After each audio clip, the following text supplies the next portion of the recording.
Greetings, ladies and gentlemen, and welcome to the United States Transhumanist Party Virtual Enlightenment Salon of July 5th, 2021.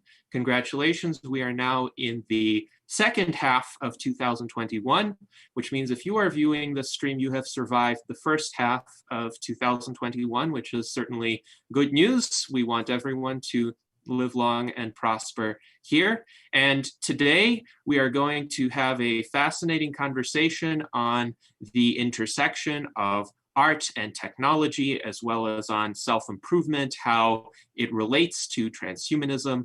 We have myself, Gennady Stolyarov II, chairman of the U.S. Transhumanist Party. We also have from the U.S. Transhumanist Party our director of visual art, Art Ramon Garcia, and our new director of publication, Zach Richardson. And our special guest today is a longtime friend of mine, Lev Polyakov, who is definitely an individual who helped out the U.S. Transhumanist Party early on, and who continues to provide a great forum for discussion, not just of transhumanist ideas, but ideas from throughout the political and cultural spectrum in the United States and worldwide. He is an animator and a visual artist. He is the creative director of Polyakov Productions. He is also the chairperson of the Art and Technology Committee of the National Arts Club, which works on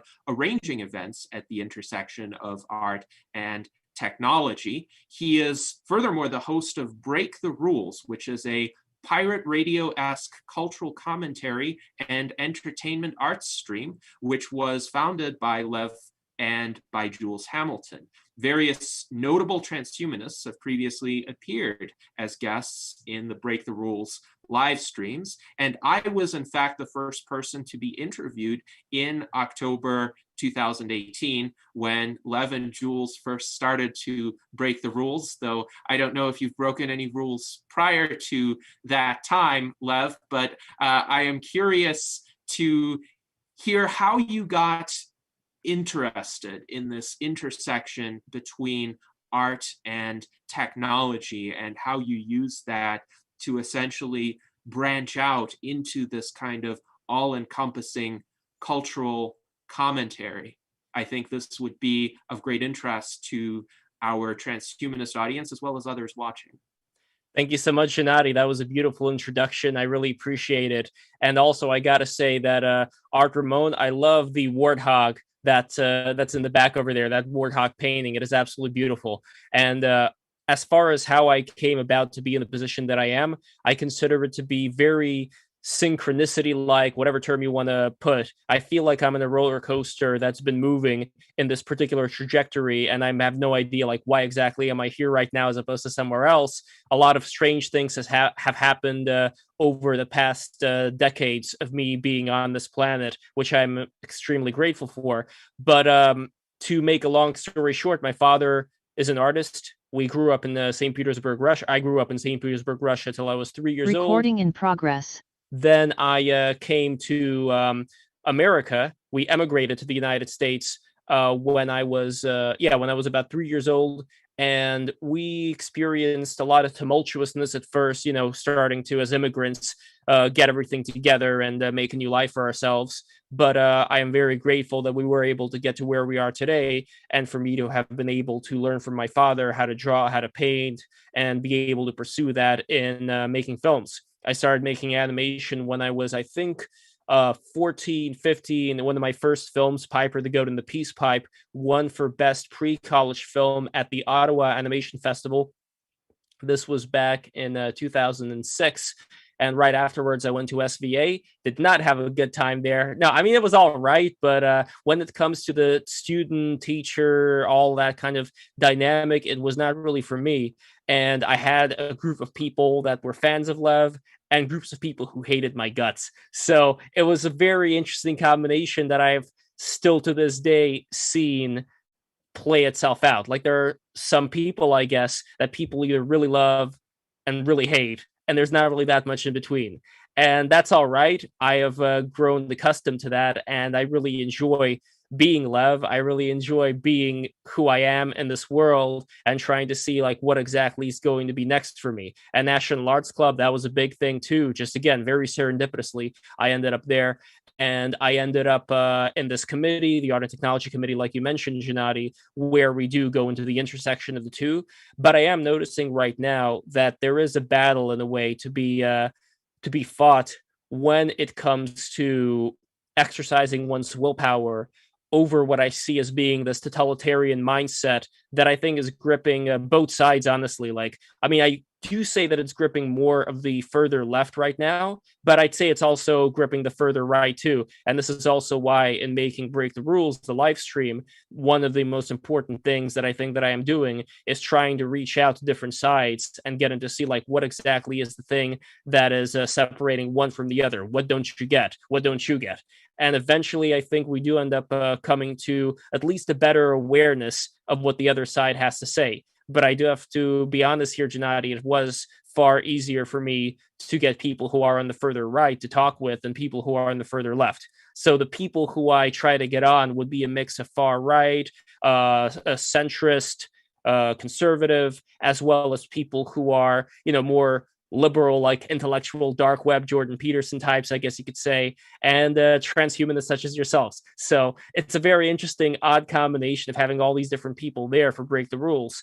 And I do view it as, in a way, kind of like I view art as an alchemical experience. For those who don't know what alchemy means, I mean, the word alchemy descends from chem, from Egypt. It's supposed to be related to Egyptian mystery schools, yada, yada, yada. And I know that one of the big circles that I'm trying to combine together would be more of the technologically minded, rationalist, transhumanist people together with more of these mystic people who look at all of transhumanism, maybe sometimes even all of technology, if we're talking about people who are fans of Uncle Ted. You know who I mean by Uncle Ted, right, Gennady? Yes, Ted Kaczynski, who is kind of the antithesis of transhumanism in terms of his worldview and his characterization of technology.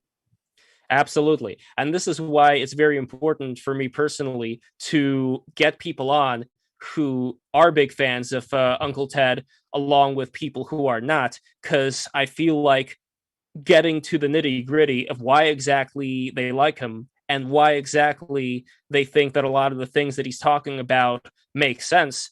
I think that, for example, Gennady, if you and Ted Kaczynski were to be in the same room together and just talk for a bit, I think you'd come to a lot of the same conclusions. Maybe not the solutions to them, but at least the problems that we're seeing today, as far as this isolation that people are feeling, this separation away from anything that gives people more of a meaning to what their life is about. People used to have, and again, I'm not going to put on the rose-colored glasses here, but you get what I'm saying. People used to have more of a rootedness to something bigger than just whatever animal urges they happen to have. They had more of a sense of community. They had more of a sense of family. And again, I'm speaking broadly here. Today, I'm sure that there are many people, yourself included, myself included, who have a very loving family and value the relationship that they have with them. But in general, it does seem, though, like the more people are independent, the more people are constrained within their little wagey, cagey pods, just looking at this computer monitor, just like I'm looking at it right now, the less they're going to be able to connect with something that gives them a bigger meaning. And this is one of the reasons why, to me, art is a very important part of life, because art helps connect with this higher, more transcendental meaning if it's good. If it's a piece of crap, it's not going to do that. And there's a lot of piece of crap art in the art world today, as I'm sure many of us realize. Well, I think you've touched on a lot of areas here, Lev, that we could spend a long time discussing. Let me start with what you would consider to be some of the common aspects of the guests who decide to participate in Break the Rules, because as you mentioned, there are a lot of different perspectives there, from centrists to the far right, to the intellectual dark web, to transhumanists, to libertarians. And they will certainly disagree on many issues. Would you say there's a certain openness to discourse, openness to the exploration of ideas that characterizes all of the guests who appear on Break the Rules, and that perhaps those who choose not to appear there might not have that openness to a certain extent? And I would be curious to hear your thoughts as to why that is, why you think that perhaps people of certain persuasions may lean toward being more comfortable with discussing ideas and differences in their views from other people, whereas others might just say, no, if we disagree enough with somebody, we're not going to talk to them at all. Gennady, have you heard the term based and red-pilled? Based, I suppose I know it only from a kind of inductive viewpoint. Someone who's based is someone who is grounded in reality, essentially. And that's probably what the term implies. Literally, that's how I understand it. So it's a compliment. Red pill, I think, comes from the Matrix, where if you take the red pill, you see reality for what it is. But I understand it's come to take on other cultural associations, which perhaps have a much more specific meaning. So the way that I see it is pretty close to where you see it. Based to me is being grounded, but when we're talking about in reality, it really depends on how people would define their reality. There are some people, for example, who, let's say, have more of a how do I say it? They view things much more materialistically. They view things much more that the only things that we can experience are these tangible things that I've personally known since I was born, and not really going anywhere beyond that and what I've been told so far by my school, by my college, whatever. I guess you could call it like materialistic reductionism. And when I look at being grounded in reality, that's, I think, very important to have. There are a lot of people with their heads in the clouds, sometimes myself included, when I meditate, who end up, going all the way off of the ground, which is also why I'm standing on a grounding mat right now, Gennady, so that I don't go off the ground. But anyway, there are a lot of people who go off into the heavens and they don't have that solid groundedness. And I would say that people are swept up in the flurries of whatever contemporary fads are going on when it comes to having the right hashtag in your Twitter account, when it comes to supporting the right cause. And there's a lot of performance there. While the definition that I would say of somebody who is based would be somebody who would not allow any of the swaying to move them around. Rather, they have a good confidence in what they know, and not that they wouldn't be able to have an open mind, but I think a lot of the people do lean on the quote unquote based people of, even if they have a closed mind, at least the stuff that it's inside their mind already is grounded enough for them not to be dissuaded by these false delusions that are constantly being propagandized today on the internet. But I would say, though, that with the second one, red pilled, it's this idea that they don't know the truth and I know the truth. And that's also a very seductive thing where, and this is going to be me banging, I know all the people who are listening to this who happen to be more in the reactionary side, I'm sorry, but there is a seductive element, and I've talked with you guys many times before about this. There is a very seductive element to thinking you're right, the other person is wrong, and I think it really stifles you and limits you from being able to learn new things. So again, break the rules is a way to consolidate that and to get people to learn new things. But I would answer your question as well by saying that a lot of the people who come on Break the Rules, they do have an open mind, but not all of them. For example, we had a furry on. We had a stream about furries. And Gennady, you know what furries are, right?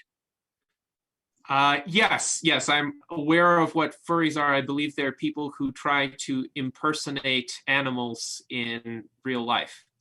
Absolutely. So with the furries, most of them are all right, but there was one furry that we had on who I'd say was living in this perpetual hug box. And you know what the term hug box means, right?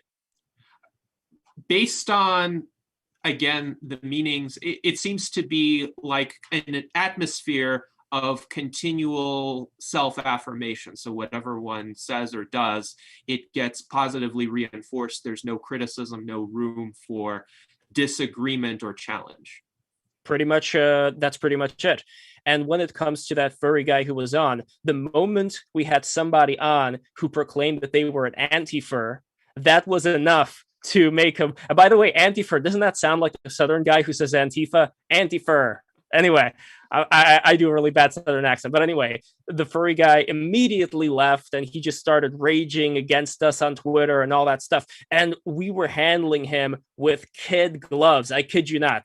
I was trying my very best to make sure that. And what does that tell you, Gennady? That you have a group of people over here, not just furries, but a lot of people today, that the moment you say something wrong, snaps and, no, they can't do anything.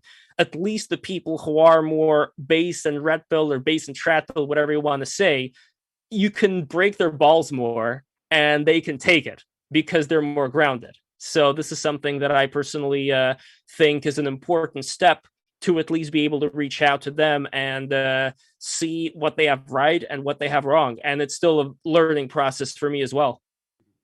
So it's a kind of thick skin, if you will, because a lot of these people have been exposed to different ideas and sharp disagreements with their own positions, as any one of us who has held a minority viewpoint at any time has certainly encountered, especially if we've spent any portion of our time online. So these people are ready for challenges, whereas people who have intentionally just only surrounded themselves with like-minded individuals or individuals of a similar subculture may not have that exposure. I was actually remarking to a person yesterday evening that one of the major contributors of the rancor that occurred in the aftermath of the pandemic was that not only were people experiencing a lot of social isolation in the physical world, not only were they experiencing a lot of economic hardship, but many more people were channeled onto social media than was previously the case. And they didn't really have a lot of alternatives for social interaction. So they were exposed to, let's say, tactics on social media and subtle attempts at influencing their views, which they weren't ready for. They didn't have immunity built toward that. And it is like being exposed to a novel pathogen for a population that hasn't had immunity to it. And many of these people did not react well to being on social media. Some of the most virulent and vitriolic content on social media came from people who in day-to-day life seem to have been pretty decent and seem to have been able to handle it pretty well, but thrust into this new environment, they became very quickly radicalized because, unlike many of us, they haven't had that experience of engaging with many contrary views and using their discernment and saying, well, I get the point that this other person is trying to make, but there are some errors in this person's reasoning. That doesn't mean I can't learn from that person, but it does mean that I have to take what that person says with a metaphorical grain of salt. So do you also see that as we've had more, let's say, involuntary social media participation from people who have been locked down, the level of vitriol, toxicity, polarization has skyrocketed? Yes, but honestly, within the circle that I am in, which includes a lot of different people from different environments, there seems to be a lot more of a sunny outlook and a bleak outlook at the same time, where when a lot of them see, let's say, the future of governance, the future of the United States in general, as well as the future of the planet in more of a bleak light. The difference, though, is that I don't see a lot of self-hatred and I don't see a lot of anger within. It seems to me, that there's a lot more of an emphasis on, friendship, camaraderie. I can never say that word properly, but just this idea that one really frequently used word or sentence is "we're all going to make it." The idea that a lot of these people who have never really met each other are just on the internet, the fact that they are able to together make fun of a lot of these ridiculous things that they see being propped up online, they do see themselves as, rightfully so, I think, as being part of an actual resistance against this technocracy, regardless of whatever it is they believe.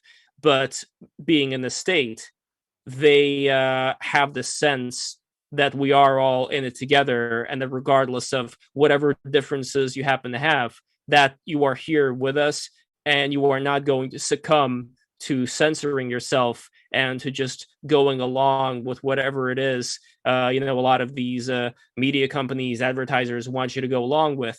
That already means that you are grounded to a certain capacity. And I think another thing that's important today is to show people that you can create something. For example, Gennady, even though there was a bit of a brouhaha with you and certain people, which you are aware of on some of our earlier episodes, a lot of the people from that environment actually were really big fans of your Minecraft projects because they saw that you were able to create something beautiful, and people resonate with that because people see a lot of fake stuff, a lot of things that look like they have no merit whatsoever, that people were just thrust into a certain position based on all the external factors, and then the internal, when they see something beautiful that you can create or somebody else can, it's something that is very important to them. Yes, indeed. And thank you, Lev, for those good words as well. I will share the link to my Minecraft firework display in the YouTube chat shortly. Now, I'm also interested in your assessment of whether you've been able to make progress in terms of getting through to people of different perspectives and getting them to realize what common ground they have, so that people who thought previously that they might have been completely at odds actually get a more nuanced perspective as a result and see that they may align in more areas than they used to think, but still have certain differences, but are able to identify those differences with greater precision.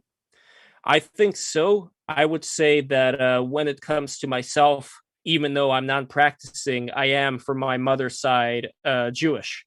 And being somebody who is Jewish in an environment where that's a very easy thing to scapegoat, it's already a bit of a strange thing, I think. Again, I can't go into the mind of people and assume something, but I'm going to assume anyway. I'm going to assume that when they hear somebody like myself who's talking about how important it is to have a solid community, family structure, that there are differences between various cultures, as well as differences between culture and civilization, that you could have like a higher end civilization, where my whole thing is, as long as you don't restrict the people who are going to get into that civilization if they meet a certain criteria. And the meet a certain criteria part is, for me, the most important part, because I think that a lot of the discontentment that people feel, and again, for all those people who say, well, this person from this place will never be able to get along with that person,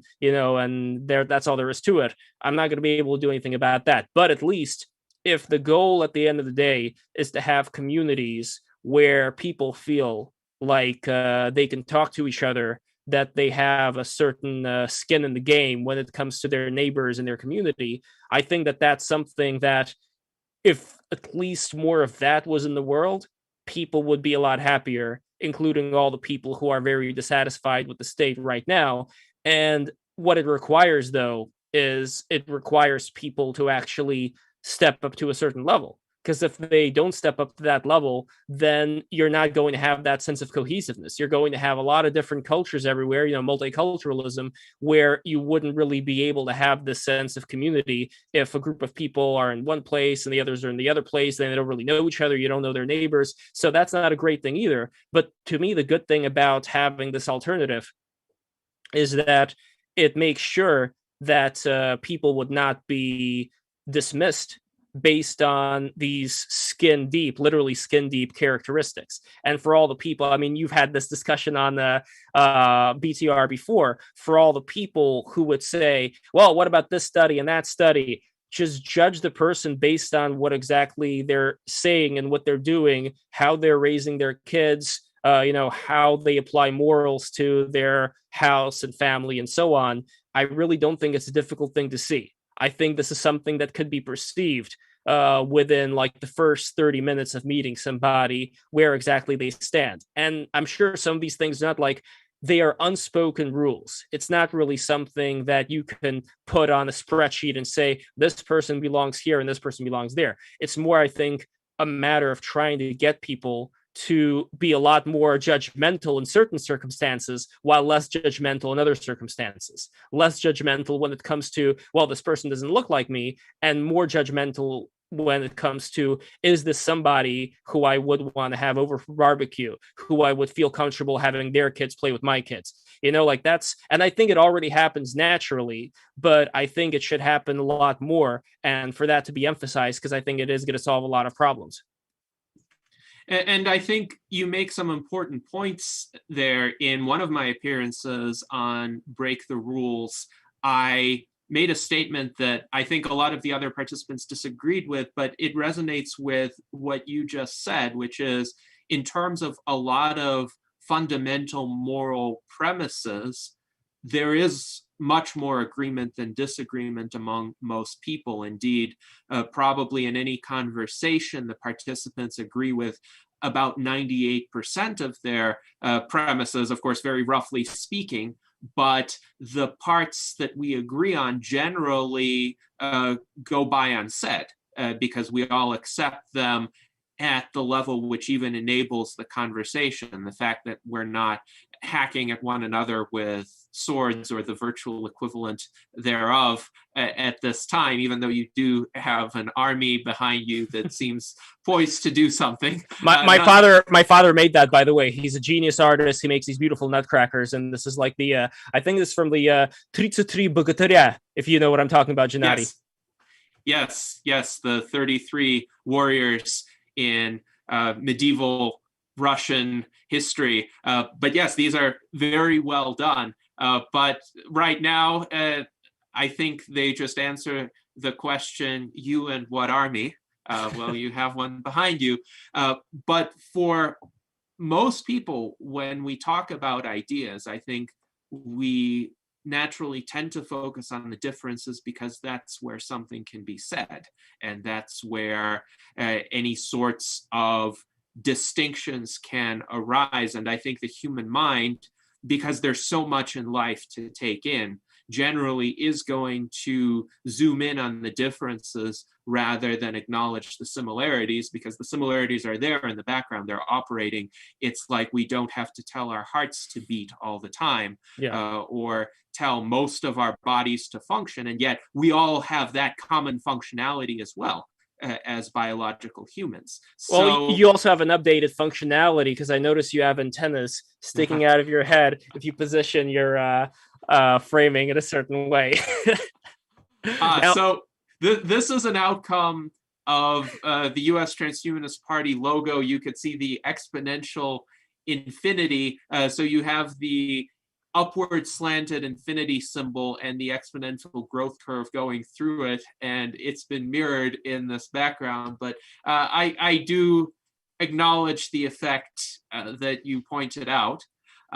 Now, of course, some people have perceptions of transhumanists as being entirely other in terms of their moral premises, and I think that's quite inaccurate. I think sometimes it is reaffirmed by certain individuals who are maybe transhumanist adjacent, but don't really understand transhumanism, and they decide to take out their hatred on humanity using quasi-transhumanist terminology, like saying, we don't want to be in this bag of meat. We want to upload our minds into the cloud, and we really hate humans and all that humans stand for. And in the, let's say, more official transhumanist organizations, we have to make the point that no, this is not transhumanism, that's anti-humanism. We don't want to eliminate the human. We want to just eliminate the causes of hardship, suffering, death, disease, and destruction that hold humans back, but all the good parts of humanity, including our morality, including the good ways in which people are capable of relating to one another, we want to preserve, we want to improve, we want to make more room for. Because if people are suffering, they can't really do that as much. If people are struggling with poverty, or if crime is all around them, or if they're diseased, or if they have a very short amount of time to live, they can't think about these higher things or the more pleasant parts of life. Essentially, range of the moment survival is all that is accessible to them. So I do think that there is some value alignment in that, and this may challenge some of your more right-wing audience. I think the values that conservatives claim to champion can only be achieved in a transhumanist society where we've gotten rid of all of the environmental and biological hindrances to those values actually arising and being instantiated. So I would be curious about your thoughts on that. So a couple of things here. Number one, I think you would actually agree with, or rather the right-wing audience would actually agree with, the part of what you said if we look at the people today who you described as seeing transhumanists as being some freaks that want to get rid of the human body. Most people in the United States, I'd say, well, I don't know if it's most, but it's definitely a lot. Overweight. They're eating junk food all the time. They're not moving around. They're not exercising like you are, Gennady. And I'd say that those people treat the human body, their body, much, much worse than a lot of transhumanists that I know. And they are doing a great disservice to what they already have. And in a way, what I believe transhumanism is, I would not necessarily use the word technology. I would use the word techne, which is a Greek term. It means to make or do. It talks about, let's say, the art. It talks about art. It talks about it's like the representation of the imperfection of the human imitation of nature. That's another word for it. But my whole thing here with techne is you can work on yourself, your body, as a work of art. You can improve it over time. You can make it function better. You can make it so that there are certain things that people may not even be aware of that's possible in terms of what you can see, what you can dream, you know, how exactly your mind is able to function. That if you take good care of it, if you take good care of your mind, don't abuse drugs, do meditation, stuff like that, you can get to the point of experiencing things you never thought possible. And to me, that is also transhumanism, because it goes beyond whatever people consider to be possible. And it absolutely goes beyond whatever people are today. Because today, like I said before, most people, they're going to be big and fat and lazy, and they're going to be very non-curious about anything but the reality TV that they watch. A lot of these, different things in the cycle of the human being, where they rise up from bed, they have their breakfast, they go to work, or they, telecommute, whatever. But then they end the day the same way. They learn absolutely nothing in the entirety of the day. They just consume a bunch of junk media, a bunch of political junk media too. And then it ends, and then eventually they die. So that's not a great life. There's a comic that I saw once with this old man who kind of looked like Klaus Schwab of Davos, if you know, like the Great Reset guy, and the chat bubble said, "If only I argued with more people on the internet." Like there's people out there who spend their time just doing absolute abysmal stuff, not taking care of themselves or their body. And by the way, I am not one of these hypocrites. Right now, I was doing leg day. I lifted a lot more weight on my legs than I did before. About a week ago, I lifted 240 pounds of a deadlift several times in a row, and that was like for several sets. So I practice what I preach. Even though I'm a skinny guy right now, you see like my wrist, this is genetics. There's not much I can do about that. But what I can do about is trying to improve myself. But the other part of it, though, the part that I'd say more people on the right, as well as like more, let's say, traditionalist people would disagree with you on, Gennady, is there has to be a certain amount of pressure that people endure. And you may be right that the pressure would continue on in a more refined state where you would have, let's say, intellectual pressure, pressure of the mind, like the kind of pressure that, let's say, Plato and Aristotle were constantly experiencing. But then again, like people like Plato and Aristotle, they were also utilizing their body.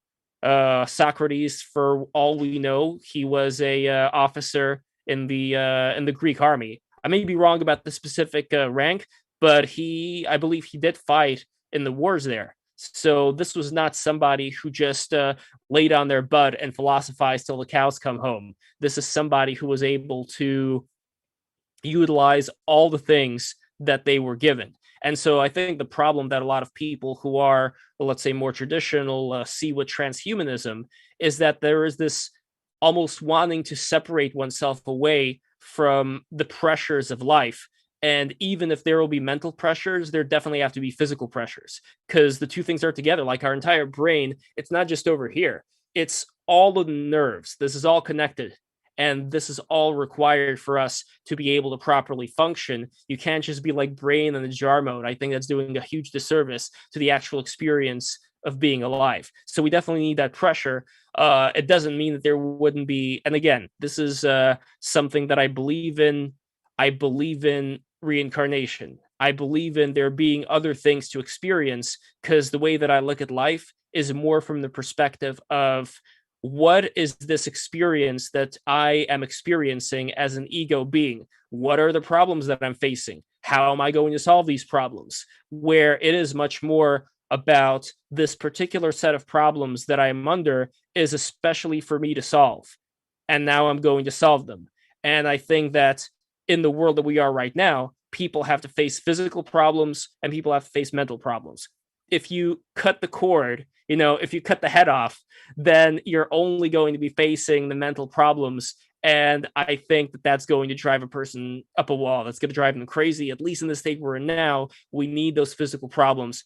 And I think that, and again, this is very easy for us to talk about because, I'm sure you and definitely me, we don't want anything bad to happen to the people that we love and that we care about. We are going to work tirelessly to make sure that they have a great life. But that being said, there may be something to this idea that we need to have a certain degree of suffering in this experience to know what happiness really is. And again, I talked about the physical aspect of it as well as the mental aspect of it. And I am curious on how you see this working in a transhumanist future to still have that kind of pressure. Yes, and I think these are all important areas to engage. I would like to point out a comment by Mike Lazine, who says you can be physically fit all day long, but if you are not exercising your mind, it doesn't mean anything. So this speaks to the need to continually engage both body and mind and create avenues for self-improvement.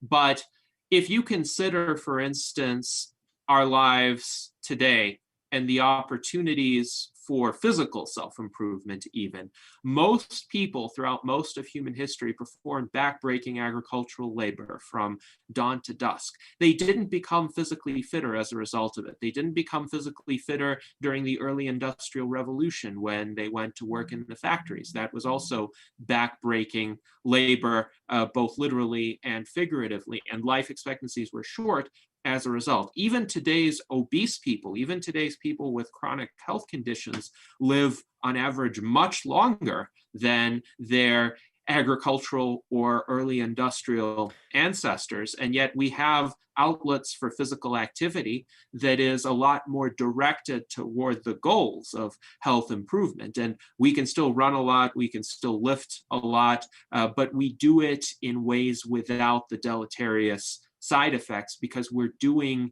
that with the conscious aim of self-improvement. We're not doing that in response to some other dire, urgent necessity that if we don't fulfill we die. If you have to bend a certain way to pick a crop, that's not necessarily the best way for you to bend to build up flexibility or build up certain muscles. And indeed, you may exhaust yourself, you may undermine your health if you do that kind of bending too much.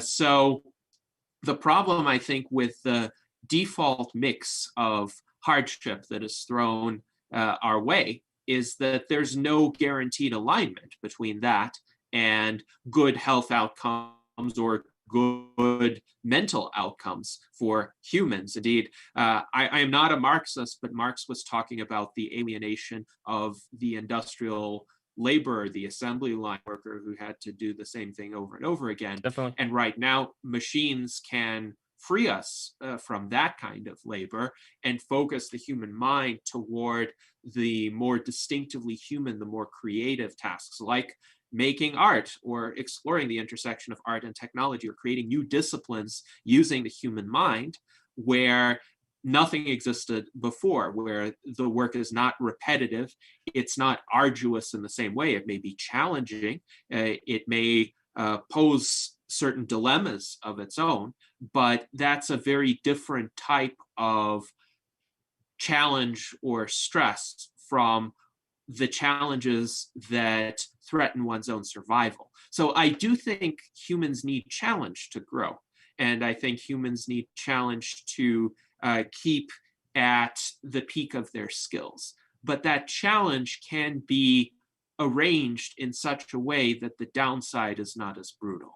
So that is, I think, what the transhumanist world will be like. There will be a lot of opportunities for active engagement and self-improvement using technology, but also using fairly basic means like going out and running.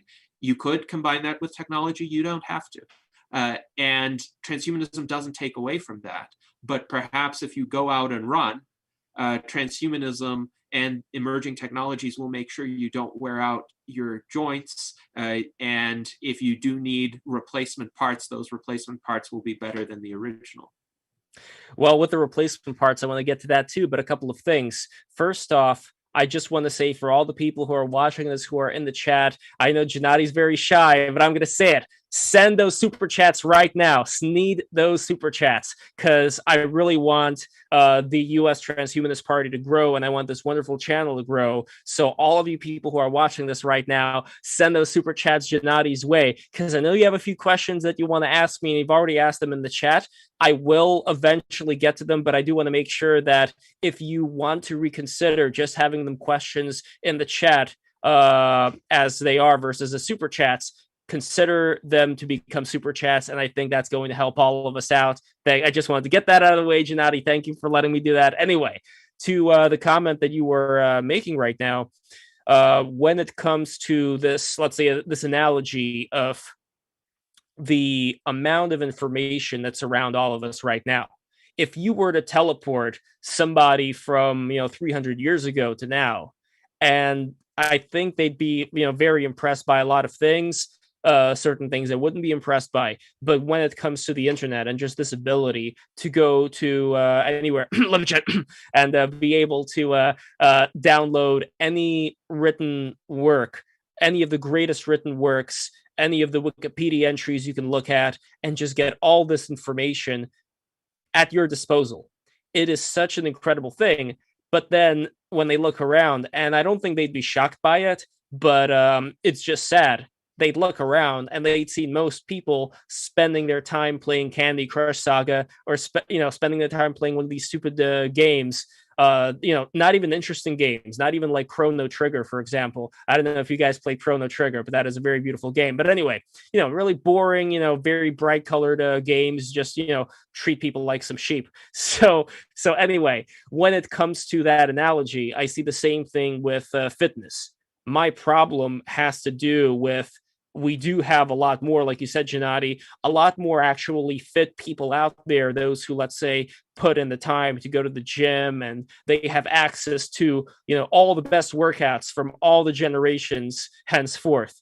they are able to get a great workout in. I mean, I know that's how I got my workout in. It really was a matter of natural selection, picking the best workouts, the ones that are able to work on exactly what you want to work out on, getting the best supplements, all that kind of stuff. And that's all good. But the problem is that most people need some kind of push. And if they don't have the push of, if I don't do this, then I'm going to die, then most people aren't going to bother. And that's the biggest concern. I mean, that pretty much nails it. That is the concern that people have when it comes to what they see in modern society, the biggest problem that they see. That if people don't do something, if people don't have to do something, they're not going to do it. Most people aren't. There are going to be a few people, few and far between, that would be like Buddha, who would reject his kingdom and would go out into the woods and meditate. Most people, most people are not going to do that. So that's why I'm saying, Gennady, we need to figure something out here. Not to, because look, I don't believe in dictatorships, and Russia's a dictatorship right now. And we could see a gradient of dictatorships in many different societies. There's a bit of dictatorship in everything. It all depends on how much. I think a lot of the tech companies today have a degree of totalitarianism over information. But be that, that being said, when it comes to utilizing all of this knowledge to be able to improve oneself, a few people will do it, and the rest, how are we going to get them to do so that society does not crumble, leaving me, you, Gennady, Art, Zach, all the Break the Rules members, all the Break the Rules subscribers, all the Transhumanist Party members, to just like communicate via drone, while hordes of barbarians are just going to be eating each other, in the valleys. And we got to make sure that they don't stop that drone, when they throw a rock at it or something. I don't want to live in that future, Gennady, but I'm just saying, we got to make sure that we are aware that it's not just going to be, oh, well, that's their choice. If they want to do it, it's like, no, it's not working right now. I don't think it's working right now. And if it is working right now, please tell me how, so that I could, I could get a little bit happier about that. But that is the big challenge as far as I see.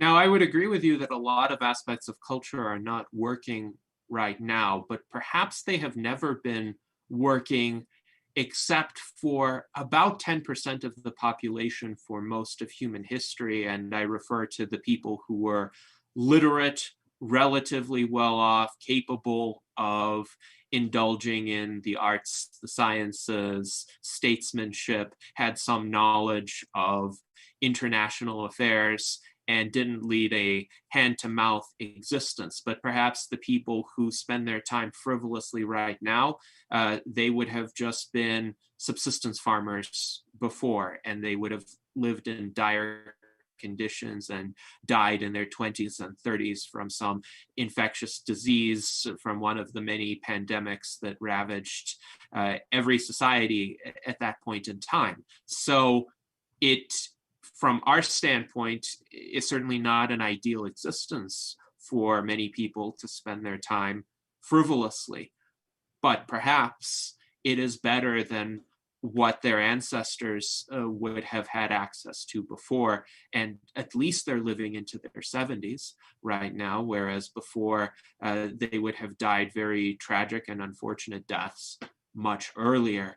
So, but is that a desirable state? Is that an end goal for them? I would say no. I think they definitely have a way to go. I am an advocate of universal enlightenment, universal refinement. I think we can get there through science and technology, but also through rational discourse. Just having the technology is not enough. People need to know how to apply it in the most constructive ways. I am concerned, I would say, as are many of your viewers, Lev, about certain incentives built into social media right now, and how those incentives are not necessarily in accord with human flourishing. They're in accord with keeping as many people glued to the screen for as much time as possible. So how do we design better social media systems in order to counter that? That's an important question. Now, what I think I would like to do at present is give Art Ramon and Zach the opportunity to ask a few questions of you. And also, by the way, there's a super chat. You got a super chat. Oh, excellent. Okay, so before we go to Art, Ramon, and Zach, let us look at the super chat from Alan Crowley, who asks, could you elaborate on developing the mind-body connection and how that relates to transhumanism, and perhaps work that Turkey in as well? I don't know if that is trans Turkey.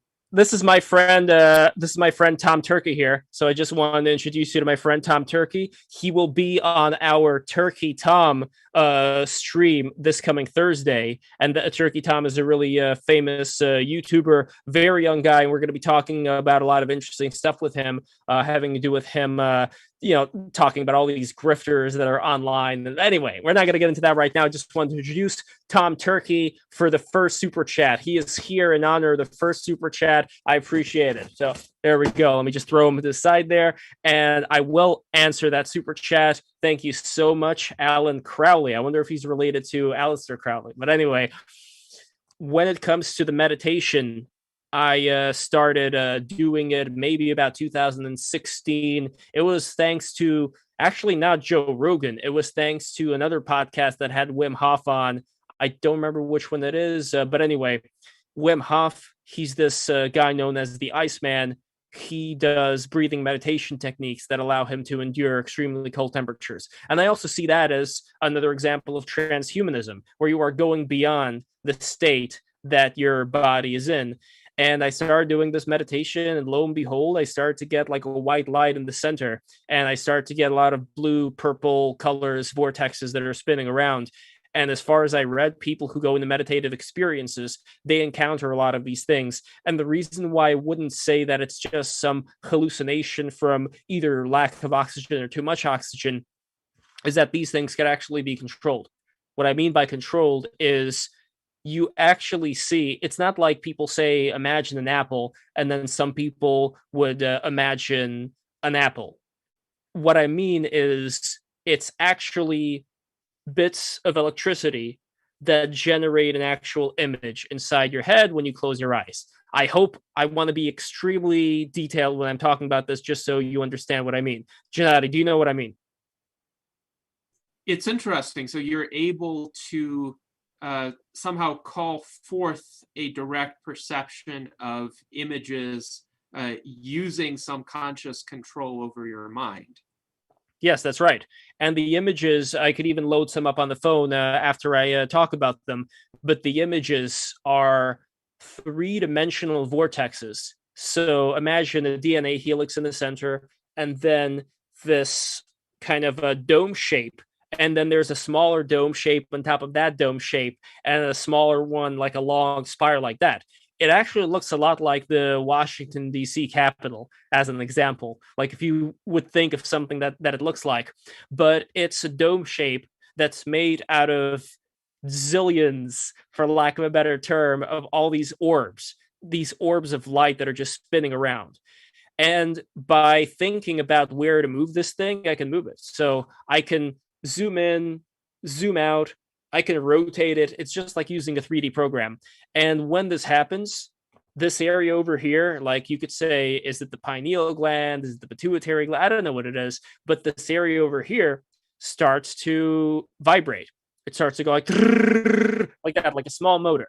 So as a scientist, somebody who is observing things that are going on, not somebody, like with scientism, who only, has whatever the experts say to be the truth. I explore as a scientist, and I try to figure out, like, what exactly is this? What am I experiencing? I'm going to document this, and I'm going to tell people. So I am just openly stating to you what exactly is going on and how I am able to control it.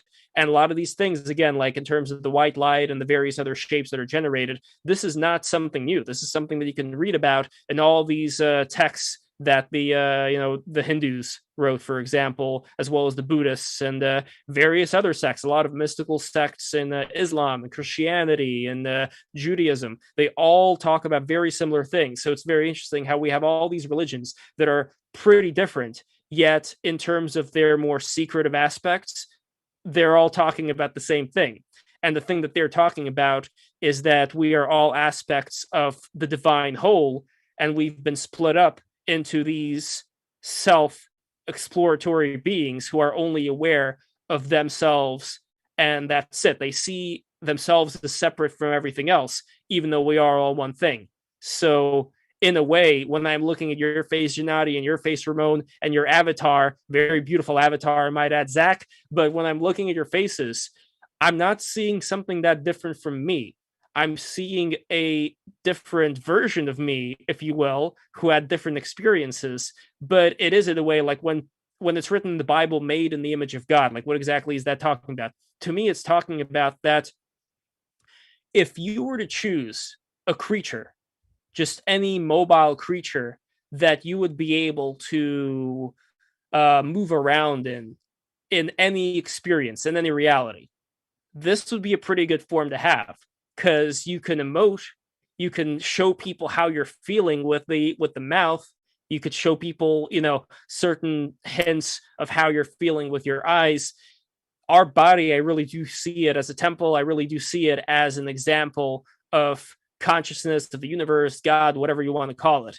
And there is something very special about the human body that I think people take for granted. There is such thing as beauty. I really do believe that there is like an objective beauty, and we can see it when we talk to each other and we experience it. It's not something that I could just jot down into words, because even saying this, it's like, what is that? That's just an opinion. That's just, it's nothing. So forget it. But the important thing is that the actual feeling that you end up getting once you start doing all these meditations is, it's a pretty surreal thing just to be able to experience that. Because in a way, you are combining this higher dream state together with this grounded state of being here into one. And it is also a way for when you start seeing everything around you as being you, but you outwardly expressed, then I think it does something. I think it does something to the human being to experience things in that way. At least I think so. Now, this is very interesting. This ability to kind of directly perceive objects through your mind must be helpful to one who is an artist. Have you ever tried depicting this object using any sort of external medium, physical or digital? I did. In fact, I could show you a few examples here on my phone, but the only problem is that, I mean, at first I thought what you were going to ask would be a little bit different.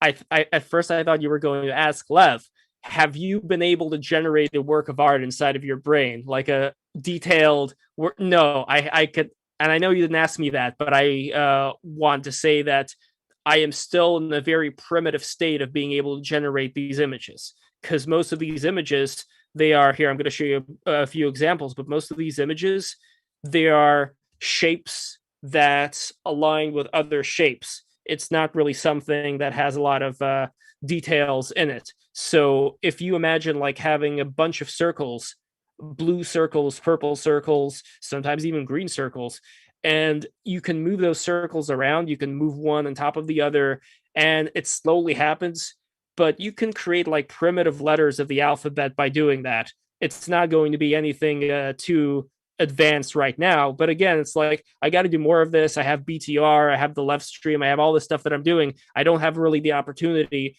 although I should. No excuses, my fault. No excuses. I really should have more of an opportunity to do a lot of this stuff and get to the kind of level where next time you'll have me, if you'll have me, that is, I will be able to update you on what exactly is crack-a-lackin' inside of my brain. So I'm still searching over here for the images, but I am curious what you think, as well as Art and Zach.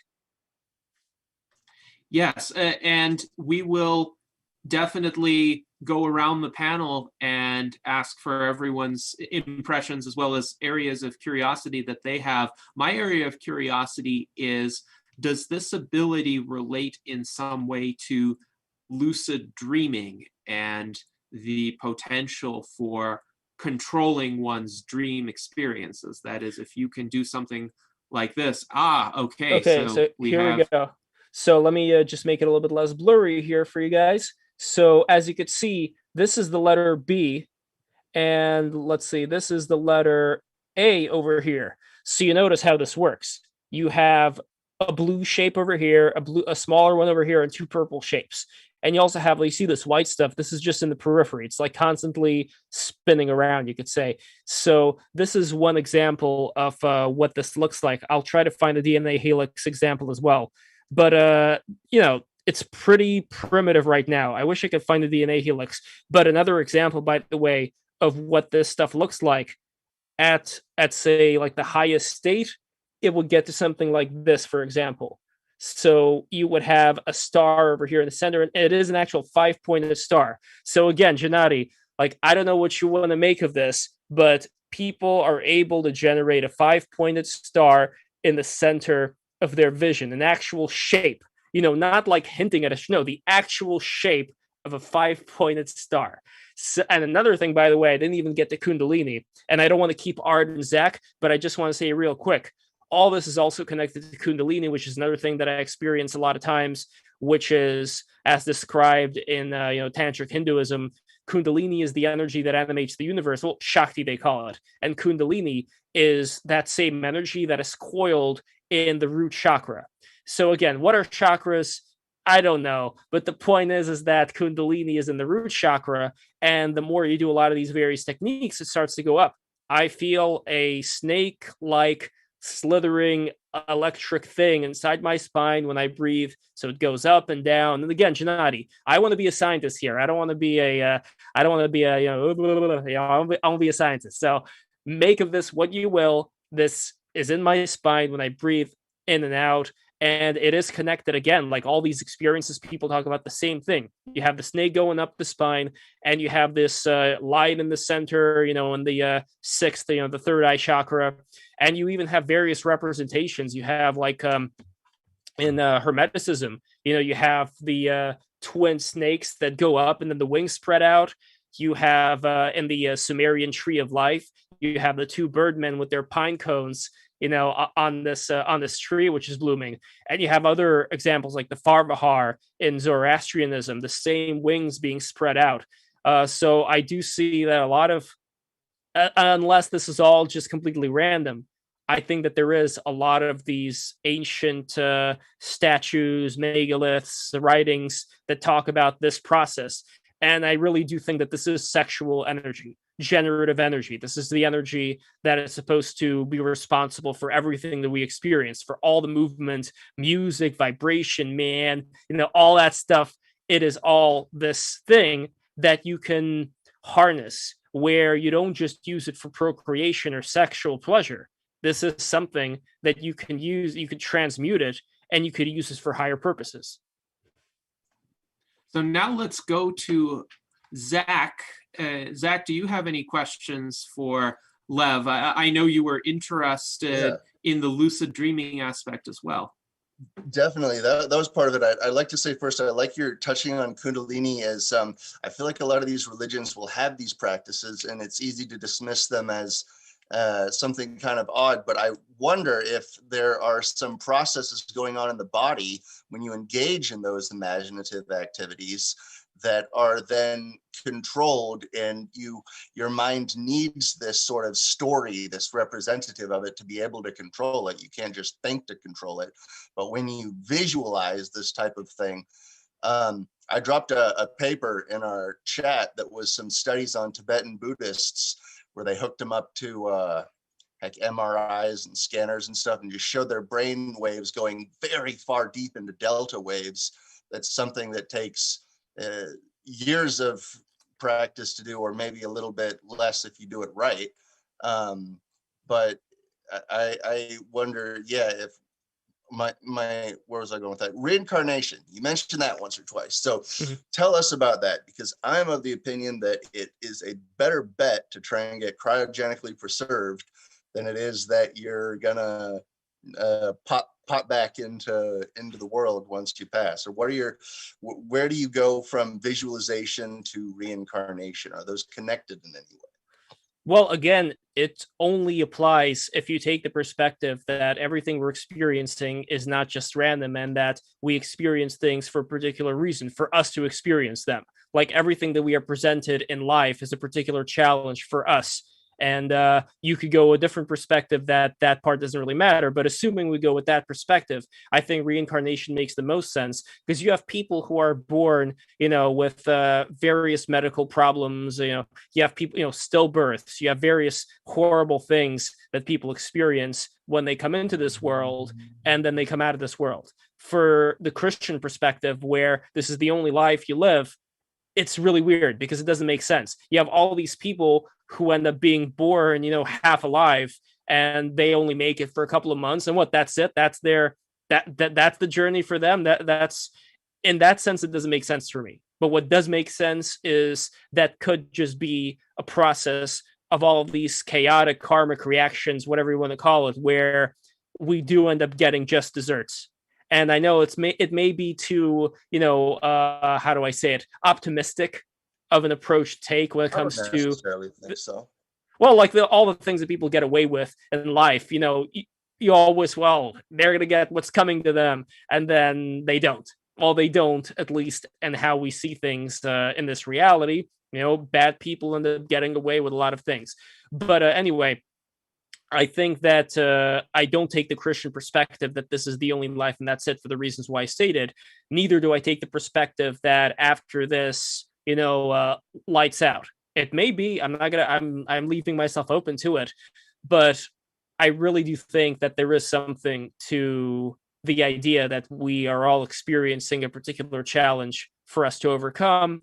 And I also like this idea that we all have our own judgment to face afterwards, which isn't like a heaven, hell type of thing. It's more like, okay, so how did you do? Okay, you had this opportunity, you had that opportunity. All right, what did you make of this great blessing of being this creature who is in this body on this planet? What did you do with it? And I really think that is something that grows our willpower. Again, assuming all that I'm saying is correct, it's something that would grow our willpower and also grow our consciousness, where we would go from beating each other over the head with rocks to being able to get to a higher state. And this planet, I don't really see it as being like the best. I mean, it's all right. I don't know. I'm not going to judge. All that I'm going to say is that it's not in the best place in the galaxy. Like, it's further away from the center, if I'm not mistaken. Right, Gennady, am I correct on that? Well, we are definitely not at the center of the galaxy. We're kind of on one of the edges. And it's interesting because throughout the centuries, as science has found out more and more about the human condition, and in fact, given us greater abilities to control the world, we have also recognized to an increasing extent that we're not cosmically special in some seen as being the center of the universe. The sun is no longer seen as the center of the universe. Indeed, our galaxy is no longer seen as the center of the universe.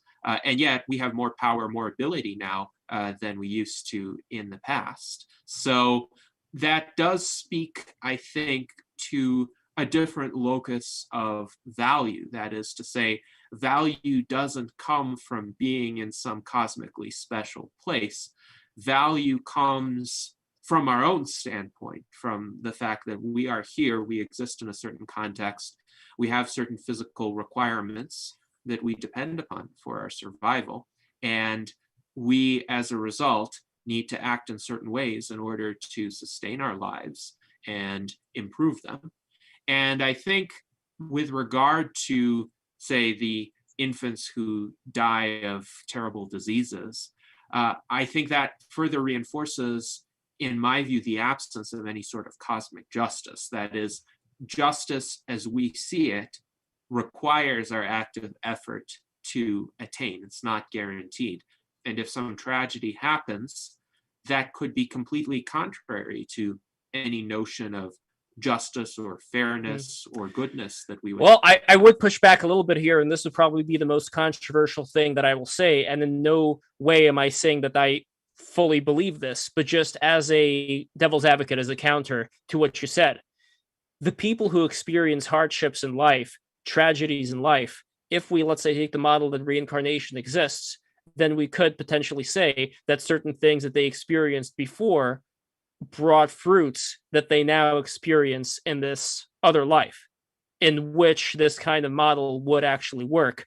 And the other thing that I would say as far as life goes is, you're right, the Earth is not the center, neither is the sun, neither is the center of the Milky Way, but there is something very special to the idea of centeredness. And again, this is why, since I have this experience of the light in the center, why I associate a lot of things with it.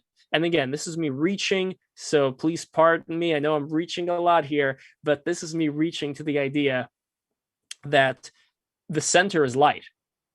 The center, like the light of our sun, the light of anything, like the light of a lamp, any light, that is the center. Light is center. It doesn't have to be in a particular place, but usually it so happens that the sun is in the center, and it's in the center that's important to us, based on, you could say that the light inside of the fireplace in a house is the center for the family to gather, or the campfire, or in the cave, or whatever. You could also say that the light, let's say, I know they don't know if it's a black hole now or if it's not, but there is just like this big energetic center of the galaxy, or any galaxy, that is also the center of that, where the center is the center. It doesn't necessarily have to be like the center of everything, but that center itself is this, for me, analogy of being able to overcome whatever state you're in right now and get closer to that center, get closer to that unification. Because that's another like Jungian thing having to do with mandalas, this idea of there is like this center of attainment of oneness where subject and object become one. There is no difference between the two. And everything that we are experiencing would be, relatively speaking, as delightful or as horrible as it is, an illusion compared to the only reality, which is unity, which is everything's one thing. I'd like to interject something. Lev, you talked a little bit about willpower and developing your willpower. And personally, for me, I found that while meditation helps a little bit, eating healthy and exercising helps a lot, what I really got a lot of benefit was nootropics. I found like a great stack that just really puts my brain working well. But I wonder, going back to willpower, does that kind of go with your karmic view of the universe, that people that use that willpower more and develop it would be rewarded more karmically, rather than those that just fall into that dopamine loop of, checking Twitter every 5 minutes and checking their Instagram and, all that? Well, with nootropics, it's a bit of a gray area for me, since I like some nootropics as well. And also I like coffee, but I also realize that at a certain point, I'm going to have to give both of those up. And I do have to develop certain things in my brain. The problem is that where we are right now, we are in a world full of a lot of pollutants everywhere, and there's pollutants in the air and all that kind of stuff. So unfortunately, we are stuck in the kind of environment where we do need to take a lot of care of our health. And I think a lot of nootropics, they do provide brain health. They just give the brain something that it can work better in. At the same time, it is still a gray area where there may be a certain amount of willpower that just having some kind of like, I don't know, like let's say this wouldn't be nootropic, but I've known people who take, what's that thing that makes you really quick and organize everything? Adderall. Yes, Adderall, yeah, exactly. Adderall, that's a tricky one, man. That'll burn you out. That's like exactly a credit card for energy. Yeah, so you could see it right over there. And again, like I think that a lot of problem with a lot of these stimulants, including coffee, is that it does take somebody out of the ground a little bit. And there could be positives in the short term, but I honestly do want to. I am waiting until I move to a place where there's going to be a nice cold pool, and I could construct a cold shower. Because the other problem, by the way, and I know this is kind of getting too detailed, personal life, but the shower in my house, it gets warm real quick. There's something weird with the plumbing. I would love to take cold showers. I would love to have one of those cold ice pools that I could just dip myself into. That'll, wake you right up. But right now I'm making the best of what I have. But more so, I'd say the biggest problem would be with drugs like psychedelics or weed. So with weed, and weed is definitely a psychedelic. where, at least for me, when I took weed, I used to smoke it, I used to vaporize it right before I went to the gym. That was one of my favorite things to do: get real high and then go to the gym and work out. But anyway, and I also experienced a lot of visualizations there too. But I've been completely sober for years, and I have the visualizations just from the breathing techniques and meditation, all that. But anyway, back then though, I feel like a lot of that stuff that you get from the psychedelics or cannabis, it becomes a crutch where you need to have that stuff in order to get that level. And what's even worse is that you may end up prying open a certain door that you are not ready to experience. And again, all that I'm saying here is based purely on the idea that all of the things that we are experiencing is for us to experience. That's for me what it comes down to. And I do want to there's a couple of quotes that I wanted to read before we go, if that's okay with you, Gennady. I regard consciousness as fundamental. I regard matter as derivative of consciousness. That's from Max Planck. It is impossible to give a satisfactory description of atomic phenomena without reference to the consciousness. That's from Eugene Wigner, Nobel laureate who discovered the fundamental principles of symmetry in nature. The stuff of the world is mind stuff. Arthur Eddington provided experimental evidence of Einstein's general theory of relativity. Mind no longer appears as an accidental intruder into the realm of matter. We are beginning to suspect that we ought rather to hail it as the creator and governor of the realm of matter. James Jeans, a mathematician from Cambridge University. And finally, stated that both relativity and quantum theory imply the need to look on the world as an undivided whole in which all parts of the universe, including the observer and his instruments, merge and unite in one totality. In this totality, the atomistic form of insight is a simplification and an abstraction valid only in some limited context. That is, I want you to guess who that is. No clue. Gennady. Interesting. So discussing the totality of everything. Is this another physicist? Yes. You want to do 20 questions? Did the physicist have unruly gray hair? No. No. Nope. Okay. Was the physicist disabled in any way? No. Okay, so that rules out two of them. Yes. Let's see. Did the physicist live in the 20th century? Yes. Did the physicist work on quantum mechanics? He did. He did. Okay. He also worked on neuropsychology and the philosophy of mind. Roger Penrose? No. All right, I'm about to tell you if you give up. You ready to give up? I think for the sake of our audience. Okay. It is David Bohm. All right. Now, I will say that I myself am a physicalist and a materialist in the sense that physically I consider matter to be antecedent to consciousness, and that consciousness is an emerging property of matter. Now, metaphysically, consciousness is fundamental because you know that it exists. It needs to exist in order for you to engage in any sort of awareness or philosophizing whatsoever. So I very much consider consciousness to be a real and present phenomenon that can be studied and developed and would require some special tools and approaches. An example that I like to use is there are two ways to get a person to stand up from a chair that he is sitting on. One way is to figure out the exact atomic configuration of the person and the chair and the exact set of physical stimuli that could be applied externally to eject the person from the chair, and do all of the calculations at the atomic and subatomic level involved in that. And the other approach would be to simply ask the person to stand up from the chair. But in either case, with any of these electric impulses, there is still a doer. There is still somebody who has to initiate it. And that's, for me, this is the hard question of consciousness. So, this is something that we're going to be dealing with for a long time. And by the way, thank you to Angel Love, who asked, what's the super chat? And thank you to Zach, who told Angel Love what the super chat is. For those who don't know, we got to start upping the super chats here on this wonderful U.S. Transhumanist Party virtual Enlightenment Salon. And that way, you're going to help out Gennady a lot, and everybody who is involved with it get to their higher levels.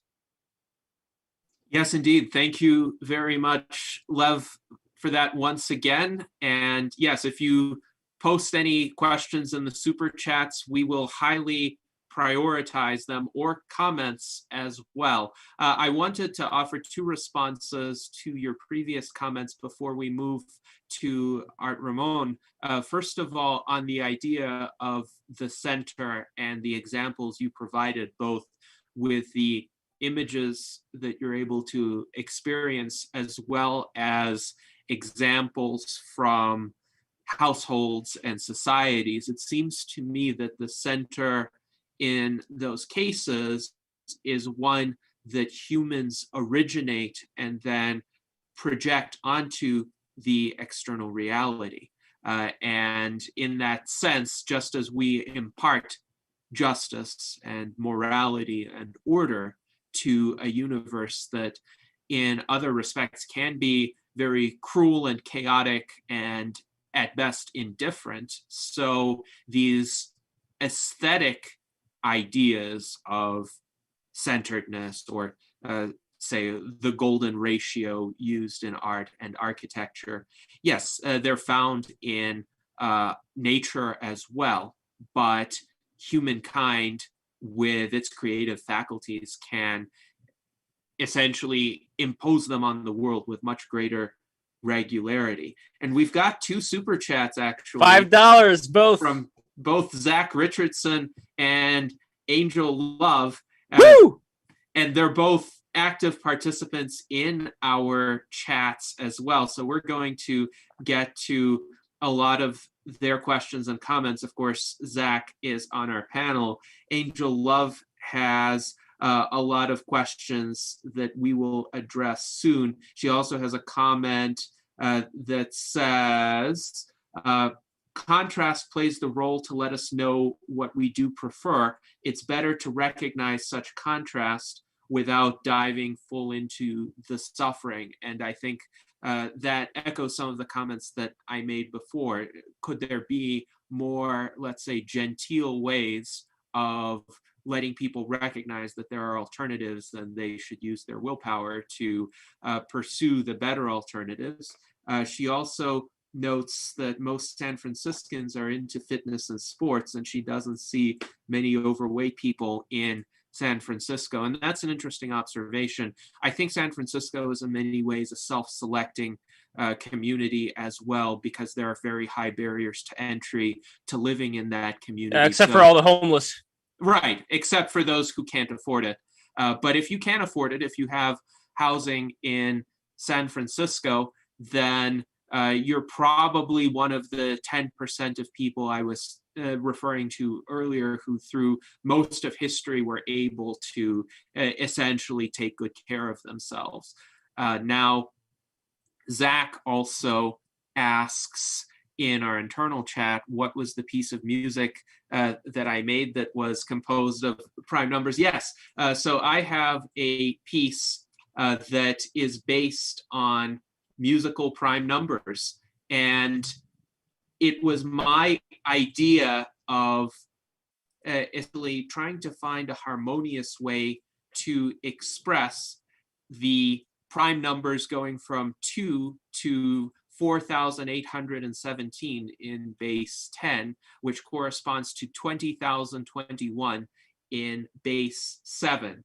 And there was a reason why I used base 7, because that could create a really harmonious beginning to the composition in the way that I designed my system. And I did just link to the MP3 file in the chat. I will also link to the video shortly, but I also wanted to recognize Angel Love's comment here, who asks, how do we expect the US Transhumanist Party community to grow currently through the next few years? And I am going to, first of all, say, please join us. Membership is free. Go to transhumanist-party.org/membership if you haven't joined us already. It's a very simple process. It takes less than a minute to sign up. And no matter where you are in the world, you are welcome to join us. We have grown to about 3,400 members right now, but we definitely hope to turn a linear growth process into an exponential one. And one way to do that is by engaging people with a lot more different perspectives. And I see, Lev, you have some new glasses here. It almost seems like they're inspired by Deus Ex Human Revolution. So could you speak to that a bit? So this is a fad that caught on after friends of mine who are also on BTR, Versaloon and MK Ultra Money, aka James Healy, went to the crypto convention in Miami. And afterwards, I started seeing them wearing these glasses in their avatars. I figured, what's going on here? And the fad just started to catch on. And I bought these Pit Vipers. And this is me doing my best to be like a transhumanist, like, yeah. No, I'm kidding. But you know what I mean? Like, these are pretty funky looking glasses. I'm probably going to wear them for the beach. And yeah, it's very interesting design. It is very futuristic, Daft Punk, whatever you want to call it. Indeed. So Transhumanist Lev will be the image for any future virtual Enlightenment Salon where you are a participant. So be ready to have this made into a screenshot, you and the army behind you as well. Excellent. So, yes, indeed. Now let's go to Art Ramon. Art Ramon, what questions or comments do you have for Lev? Yeah, I used to practice some of Wim Hof's techniques, and I think what he does to generate heat is he's flexing his diaphragm muscle, and that generates heat, and he's probably got other adaptations in his veins and whatnot. But I used to do a lot of code conditioning training, like Wim Hof. Also with meditating. Usually when I meditate, it's either when I'm stretching or before I go to sleep. And when I'm in that state, eyes closed, it's darkness, but there's a lot of red shapes, kind of like a broken paisley type effect. And normally it's just black and red, but at times I am able to control the color. I can turn it into a blue shape that just kind of morphs around into a grainy pattern, paisley pattern, grainy pattern, and I can turn it green sometimes. And then sometimes the grainy pattern becomes objects and shapes, but I have no control over it. It just happens on its own. And then sometimes I slip into a micro dream, which seems to be more like remote viewing. I'm not in the dream. I'm watching other people. And the best way to describe it is remote viewing. So have you had any experience that something like that when you're meditating? Yes. Okay. So, okay, first off, that was a very interesting description, Art, and I really appreciate you sharing that with us because I am very interested in figuring out how other people who are doing this technique, what are they experiencing? And I've asked a couple of different people and I got different responses. There was one lady who, even if she didn't do any technique, she was always just like seeing certain cloth patterns or fractal patterns, whatever you want to call it. So it is not something that I notice people talk about, but when they do, you'd be surprised how many people have a lot of these similar things. They just don't really think about it. Or in one example, there's this kid I know, and Gennady, like this is something quite special if he was telling the truth. All right, this would be something that would just like completely change all of science. Okay, there's this kid, and I'm going to get to lucid dreams in a moment. But there is this kid, a friend of the family. When he came over, I wanted to show him the mindfold that I use for the meditation and see like would he see like any things in the dark. So I put the mindfold on him, and he was able to describe the contents of my room, like where like these various objects were, and he wasn't like in that area for a long time. Again, maybe he played a prank on me, maybe like he remembered all these objects, but I don't he does not seem like the kind of kid who would remember like this very detailed stuff that was in the room. I think he was like back then like 11, 12, something like that. And this was like in complete darkness. There were no holes in there. It was just complete darkness.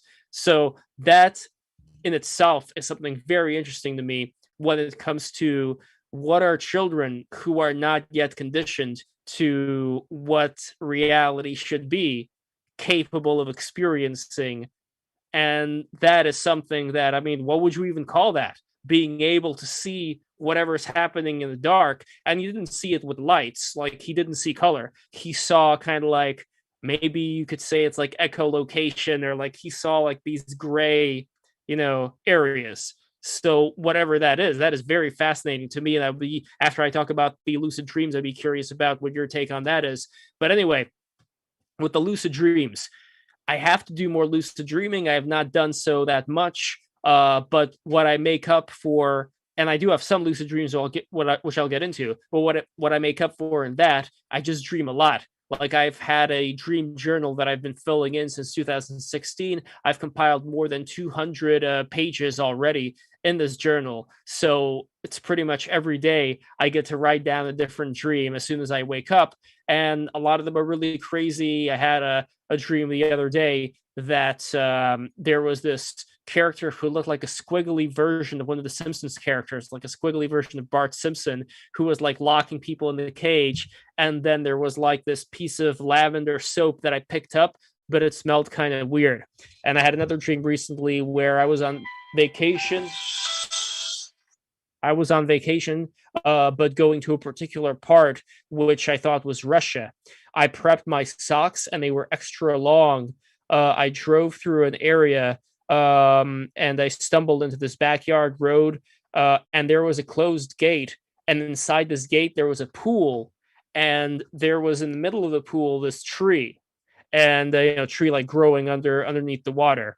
And later on, I decided to go through a passage, and I was among a group of scientists and engineers inside of a tunnel. I was later found and brought to a lab where they showed me lucky man style images of human animal hybrids. So for those who are not aware, there was this movie directed by Lindsay Anderson with Malcolm McDowell starring in it called Oh Lucky Man. And sorry, this is a spoiler, but one of the things that he ends up doing is volunteering for experiments, to be paid, obviously, for those experiments. But then when he went into one of the rooms, there was this pig man, half pig in there, which freaked him out. So he ran out and jumped out of the window. But anyway, I saw these weird human animal hybrids. So a lot of my dreams are like that. They're very nuts. But I do have some lucid ones. One of the lucid dreams that I had this couple of years ago, I figured out, wait a minute, I'm dreaming right now. I figured it out because I was reading a text and I couldn't make up what the text was. So wait a minute, why can't I read this? I was like, oh, I must be dreaming. And then I decided to tunnel underground, but then everything was murky underground. It was, you could say, not built yet. Like that world was not built yet. So I went back up to this log cabin I was in, and then I met this rabbi who is based on this Kabbalist named Michael Lightman. And Michael Lightman told me that there are two kinds of evil. That the first kind of evil is intentional evil, where you do something to hurt somebody knowing full well that it's going to hurt them. The second kind of evil is pretty much anything that we're constantly doing at any point in our lives, because anything that we do, and this is like according to the Kabbalah, what they believe, any action that a person takes is going to be an action where they get some kind of self-fulfillment out of it. Showing love towards somebody means that there is a part of you that enjoys the process of giving love to somebody. So you're receiving as opposed to only giving. And the process of Kabbalah why I think also the analogy of light is a good one for this, not just the light in the center or the light of the sun or all that stuff, but they describe light as this force of just like giving without receiving. And they describe that to be the state of the creator, where to them, the creator, God, whatever you want to call it, is a state of just constant like giving out. And they describe our ego, self, whatever you want to call it, just like all the combination, like all the sentient life forms that have ever existed, as being a broken vessel, as being a vessel that was given onto, but it was being given so much that it wanted to give back. But at a certain point, the vessel kind of overflowed to, in the I'm sure like there's some analogies we can use for other like more realistic things. This is just kind of like a mythological, esoteric take on this. But the vessel broke because it was, it was being given too much, and that vessel, those shards of the vessel are us. We are all shards of this vessel, and it is up to us to repair the vessel to bring it back together into one. And the only way to do that is to transmute our desire to receive into the desire to give. And we could kind of see that aspect in various religions, various things that they've preached, this desire to give, but also this desire that we have to receive. It's a similar thing that's also found in other mythologies when it comes to wanting to experience the pleasure of being alive, experience the pleasure of just being who you are, whether you're eating something, whether you're loving with somebody, you're constantly stuck in the cycle. Or in the opposite sense, when you're feeling a lot of anger and you're just like, it's, even though it's bad, it feels good. People get addicted to that. So you have both sides, and the Buddhists talk about those sides as being, part of the wheel of Dharma. They call it the what do you call it? Trying to remember the term right now. It's escaping for me. But they have like these different bardo. That's it, various bardo states. So that's just like a state of being. They would describe it as being like the realm of the gods, the realm of the jealous gods, the realm of the humans, the realm of the animals, the realm of the hungry ghosts, and the realm of the hell beings. And one would kind of flow into the other. So it's not just a matter of like, I'm human, so I am in the human realm. No, I'm human. I could be in the being, like the hell being realm, where I just had a really bad day and I just want to take revenge on all the people who have done me wrong. Or I could be in the hungry ghost realm. I mean, that's a very obvious one for people who have drug problems, just constantly being hungry for a certain experience and never really quite, satisfying it, always chasing the dragon. Or I could be in the realm of an animal when I am just, I think a lot of people today are in that realm, sadly enough, just kind of in the realm of just operating on just like the base level consciousness. Or I could be in the realm, if I meditate a lot, I could be like in this heavenly realm of these, gods or even jealous gods. Jealous gods, I'd say, would be more of the realm of people who are very smart. They could figure things out, but they use their knowledge for, self-gratification, a lot of egoism involved there. Look at me, I'm super smart, I can do all this stuff. And that's just an example of a human.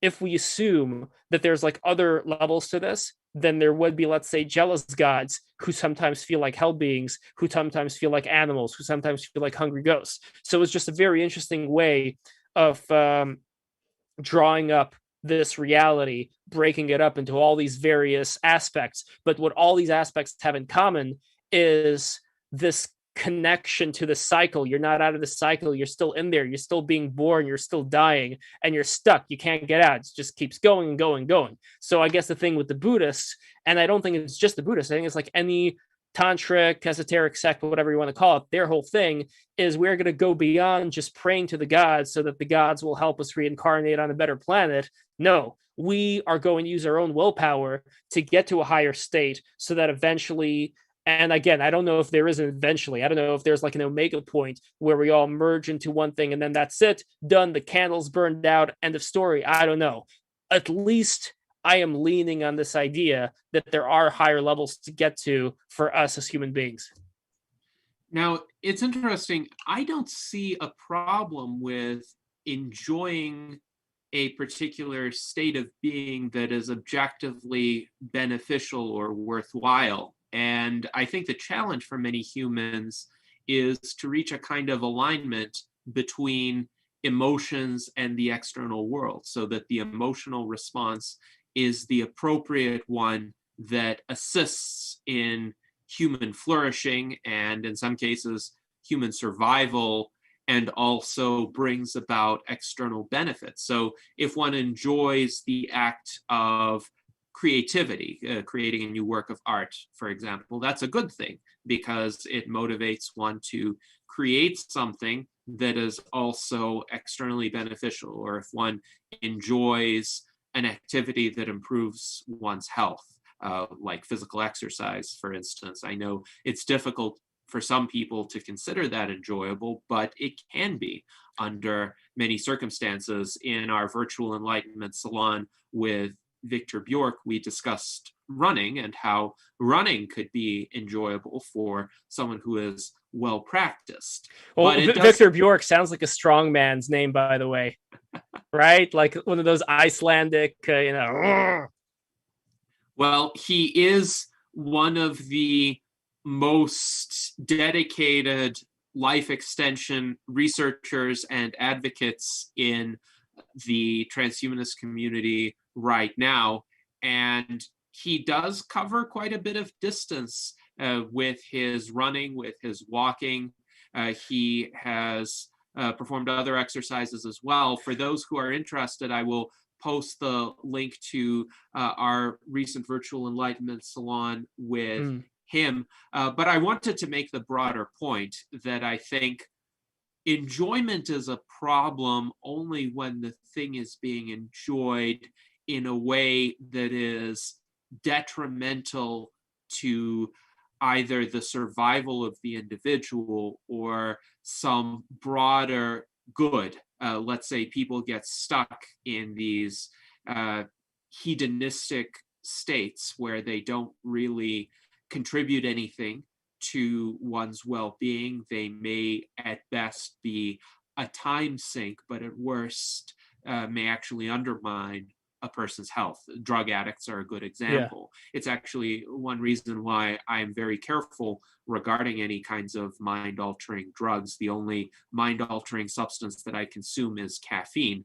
and I don't consume it in order to make my mind work differently in a qualitative fashion. I just consume it for the raw energy boost that it provides. And that's just a side effect of not getting as much sleep as I should.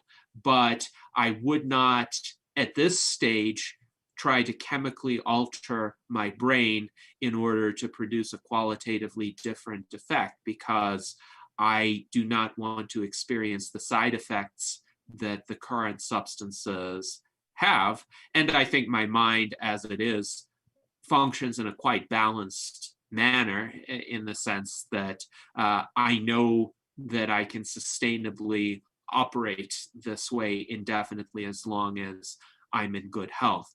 But I think there is a part, and I think this speaks to the imperfections of our evolved human nature, where what we find enjoyable evolved as an adaptation to a very different environment, where we were hunter-gatherers and tribes of about 100 to 150 people. Everything else was hostile and unpredictable. And if we got a catch of some big game, or we harvested a lot of berries, we weren't sure if we were going to get those again in the future. If we got anything that was tasty or anything that felt good to consume, there's something to that. There's something to that idea of having a certain amount of pleasure, but not having it be overextended. Because I think that could say a lot about, like, when places have an overabundance of something, it's going to, even though it's going to keep people at a certain level, my concern is that it's going to make them lazier in other levels, especially intellectual levels.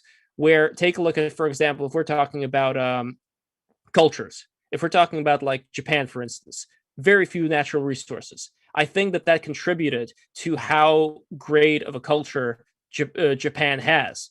because they had to survive with the limited amount of things that they had. And that takes a lot of engineering, internally to think about, how do I solve the situation? We have all these hurricanes, we have all these earthquakes, and on top of it, we don't even have a lot of these materials that other places have. This is all we have. So I think it resulted in pressure. And that pressure, thanks to that pressure, we have earlier callback to what I talked about before. With that pressure, we have stuff like Chrono Trigger. We have all these RPG games. We have all this anime, Dragon Ball Z. We have.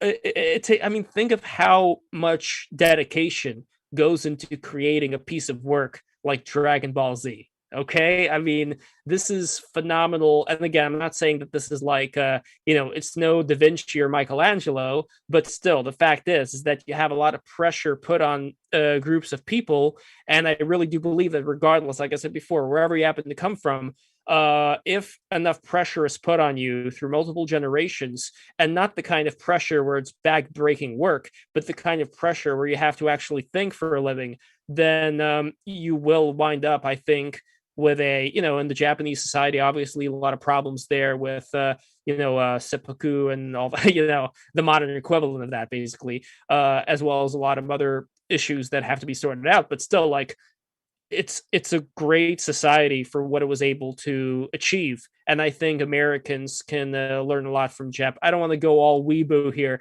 praising the Japanese, but still, I want to call when I see it. And I like the fact that they were able to get their society to that level. And I think it is not in spite. I think it is because of the limitations that were put on them through the environment that they were able to get to that point, and the pressures that were built up. So to the comment that you said earlier, I remember one of our early streams, Gennady, you were talking about how you would be okay if you were given the choice of you're going to live forever, but you're going to keep doing the same thing every day that you've done.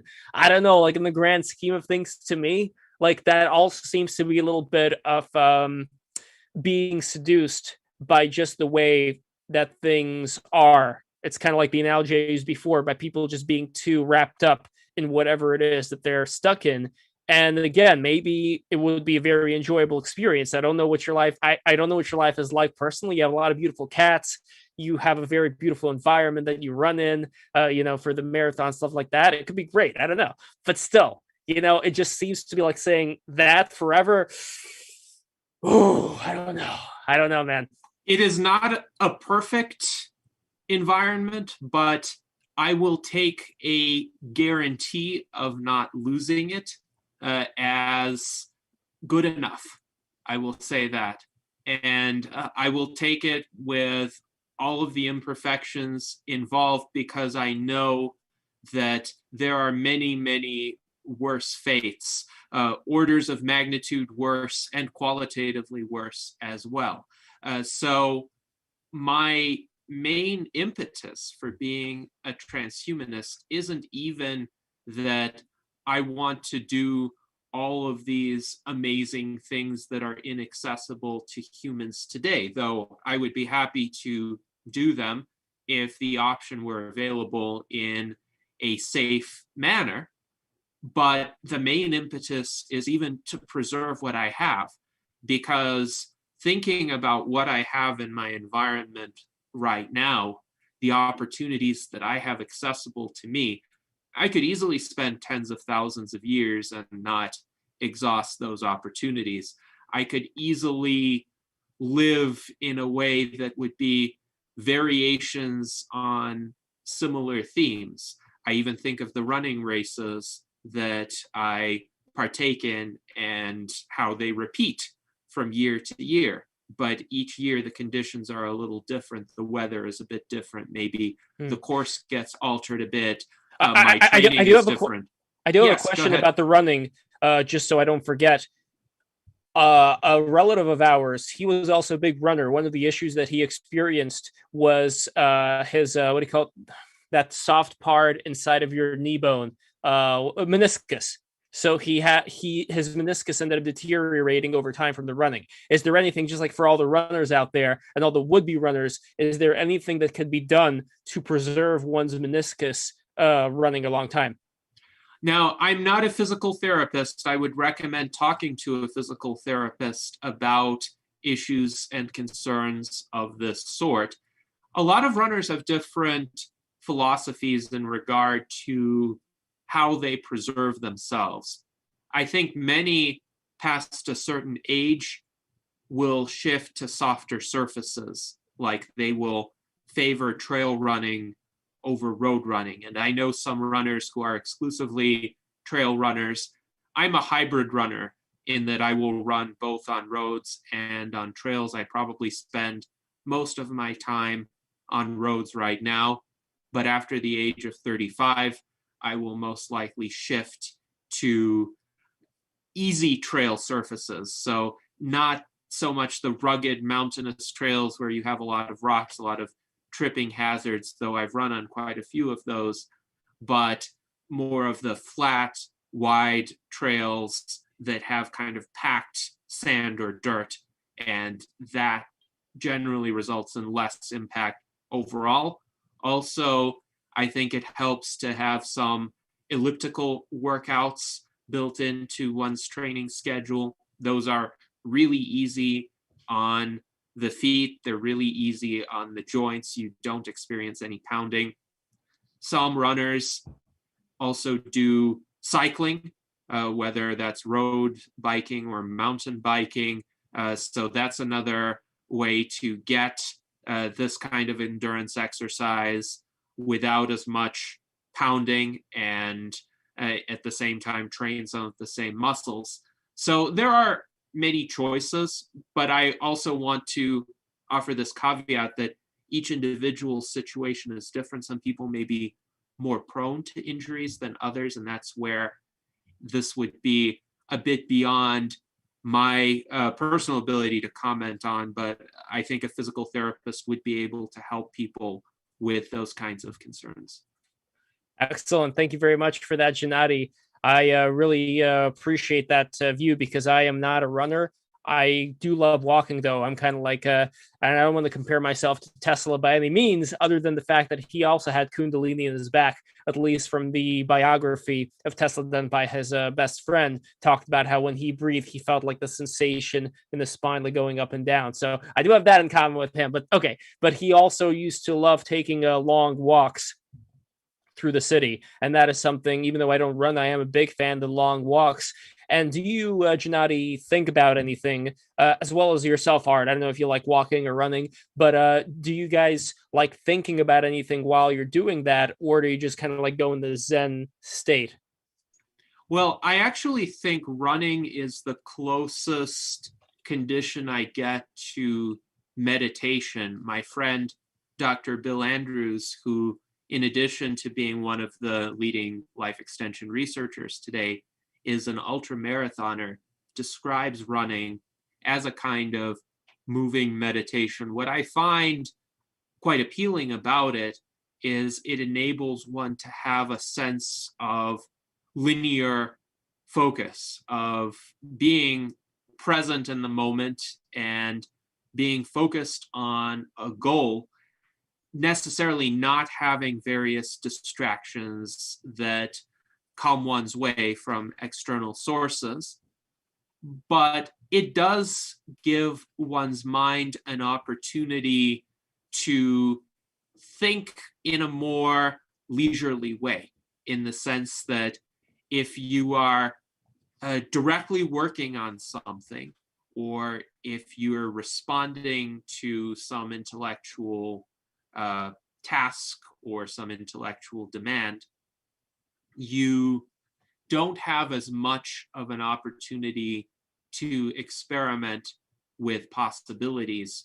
When I'm running, I feel that I can think in a more leisurely fashion that might ultimately lead to some more creative approaches to a problem that I'm dealing with or a task that I'm working on, but I don't need to immediately solve it right now. I can let the ideas essentially develop and sit there for a while I'm running, while my predominant focus is on the goal that is involved in that particular running activity.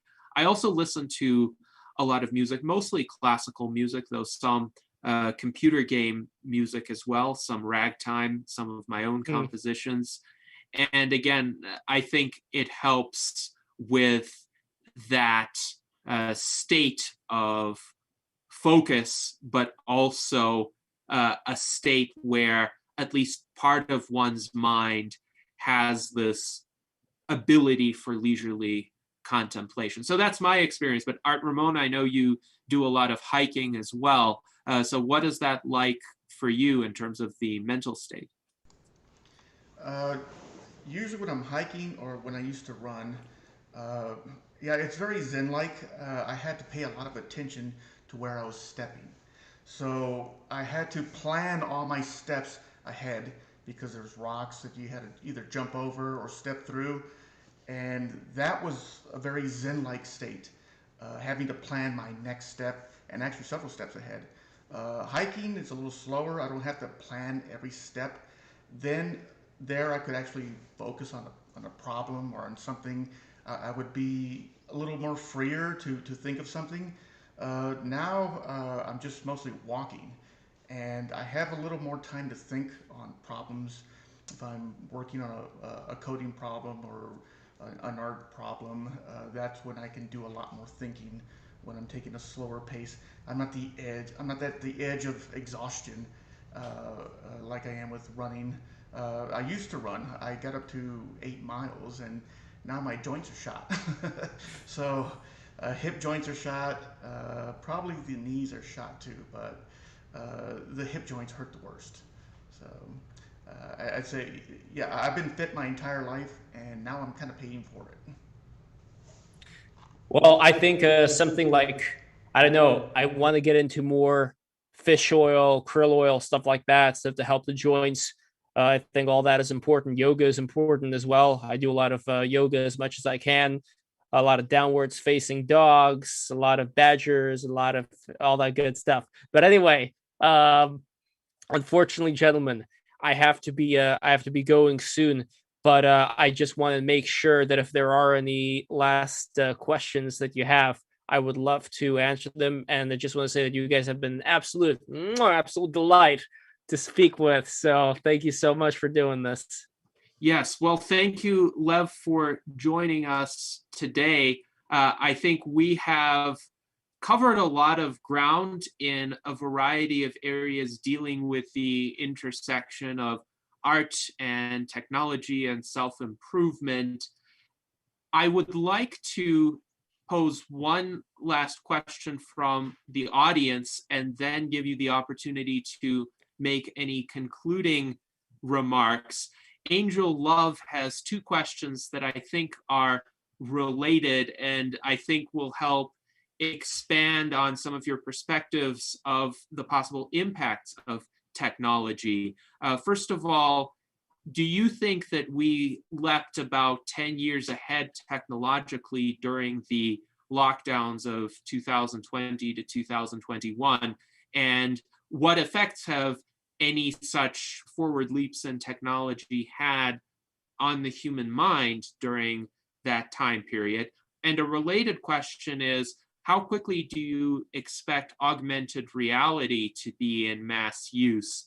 And what effects would that have, especially because with augmented reality, that ability that you mentioned to visualize images could be there right in front of many people, except it would be generated by the device. So you could program the device to display any sort of interesting 2-dimensional or 3-dimensional object, and then people could even consciously manipulate it, work with it according to whichever abilities that device gives us. So what are your thoughts on these areas?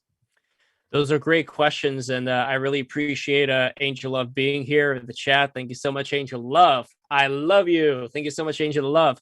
Anyway, to get to the answer of that, as far as I understand, if we're talking about this short period of time, I'm not aware on some of the big changes that have been going on. I mean, one of the big things that have been occurring, and I think they kind of like go in spikes, people forget about them, then they go back up, is UFOs. That's been presently one of the things that people, they're not actually that excited by them as I thought they would be when we had, the Navy talk about, well, we don't really know what these things are, yada, yada, yada. Just real quick, my own very, let's say, naivetistic approach to what I think is going on. Since we're short on time, I'm just going to let it all out what I think is going on. I think that after World War II, some of the Nazis fled into Antarctica, and then they had a base over there. And then Admiral Byrd, at least he was recorded in this South American, I believe it was in this newspaper from, hold on, what is that country in South America? Argentina. In this Argentinian newspaper, he talked about there being a future Nazi threat that's going to come from the poles. And a lot of the things back in the day that they were describing are things that only now people are talking about regarding these UFOs. They're like, oh my God, like they can go in the water.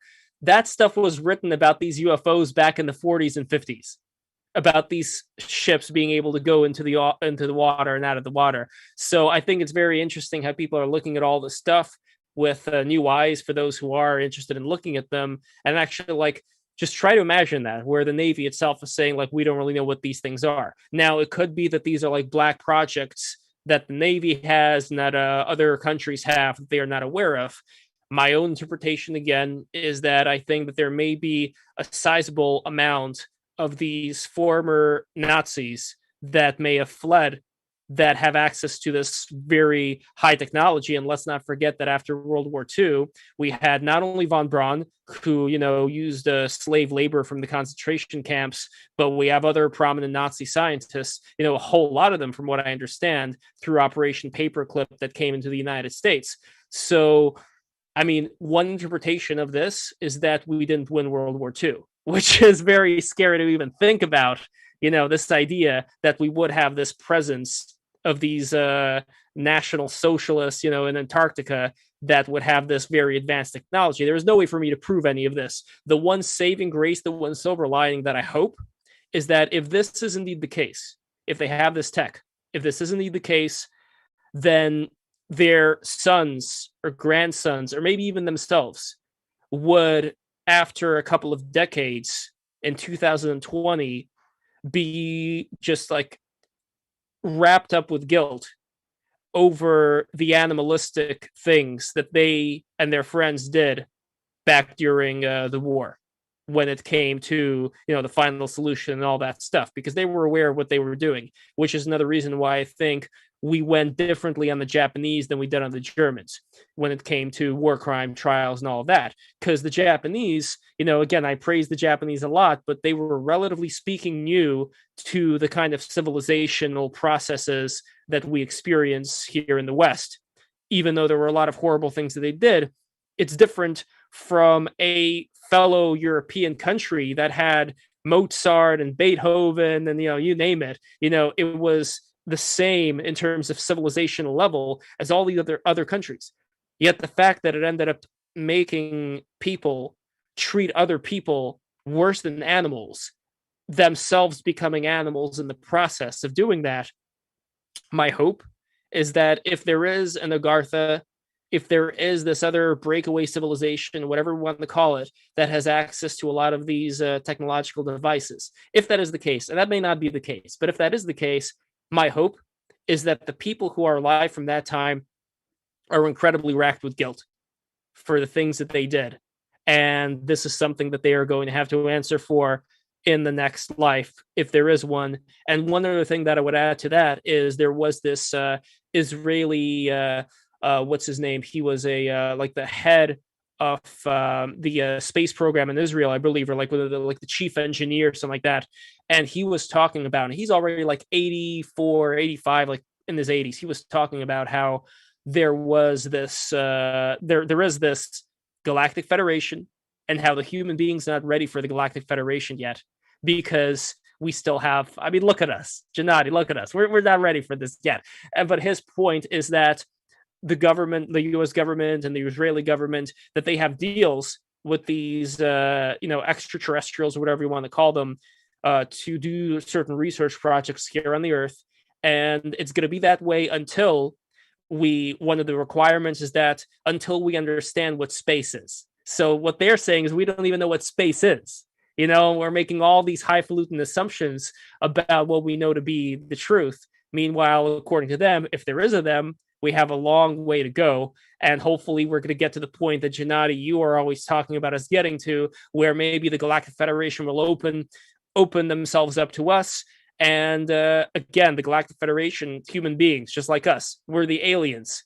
Like, that's what I'm talking about. Like, according to them, they pretty much just look like us. So anyway, when it comes to that, it's a very interesting thing, but I got sidetracked. That was, I think, the first question. What was the second one? So the second one is, how quickly do you expect augmented reality to be in mass use? And how will this affect possibilities like the one you described of visualizing certain images and perhaps rendering that ability more accessible to large numbers of people? Sure. So for those who don't know, I was involved in some of the early virtual reality New York meetups back in the day with the National Arts Club. I organized various events related to VR, some of the most popular events at the National Arts Club, actually. And when it comes to VR, AR, it's very interesting what we're able to come up with. I want to go into that field a lot more and create some of my dream worlds within this realm to introduce them to people. Again, my only thing is I want people to be able to exercise their imagination too, but I think that there's a good balance where one helps the other. Like, I keep mentioning Chrono Trigger over and over again, but that's an example of an inspiring video game, something that you could play, and it gives you certain information that would inspire certain things inside of you. And I think a similar thing can happen with AR. We just got to balance it out. My concern is that people are going to put these things on and they are just going to, what they're going to do, Gennady. Let's not beat around the bush. You know what they're going to do with the VR and the A. They're already doing it. Sometimes I have to shake my head at the behavior of certain people, but nonetheless, I think, of course, a technology ultimately is what people make of it, and how to apply a technology is very much a human choice. I hope the Transhumanist Party and I hope this discussion helps to motivate people to use technology in more creative, more uplifting ways that are complementary to the interests of human flourishing and fulfillment in a higher way. So that's my hope for augmented reality as well. We shall see. Of course, there will be a broad spectrum of applications, I could imagine.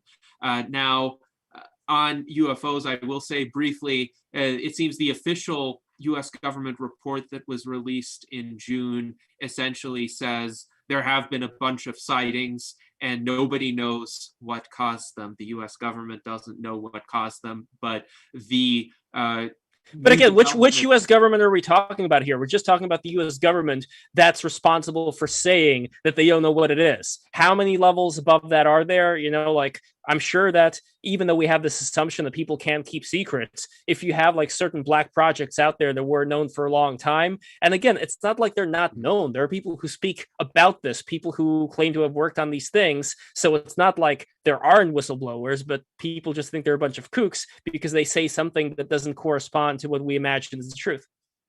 Well, I think there's a lot more to be discovered about these observations. And one possibility is that they're heterogeneous. That is to say, some of the observations could have different causes from others and can be explained in different ways. And perhaps a few of them were illusions, a few of them were advanced aircraft, a few of them could have been visitations by other intelligent life forms. I would be inclined to agree with the hypothesis that if there are other intelligent life forms, if they have visited the Earth, they follow some sort of equivalent of the Star Trek Prime Directive with respect to us right now, because we are insufficiently advanced in their view to be able to deal with such a culture rationally. But I hope that if that's the case, that their perception of humans can change during the course of the next few decades. If the Transhumanist Party has anything to do in that regard,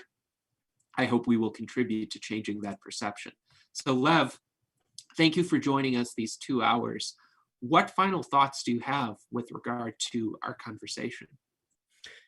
My final thoughts is sorry, I got a butterfly in my throat. My final thoughts are that I am really happy that people like us can come together and have these conversations.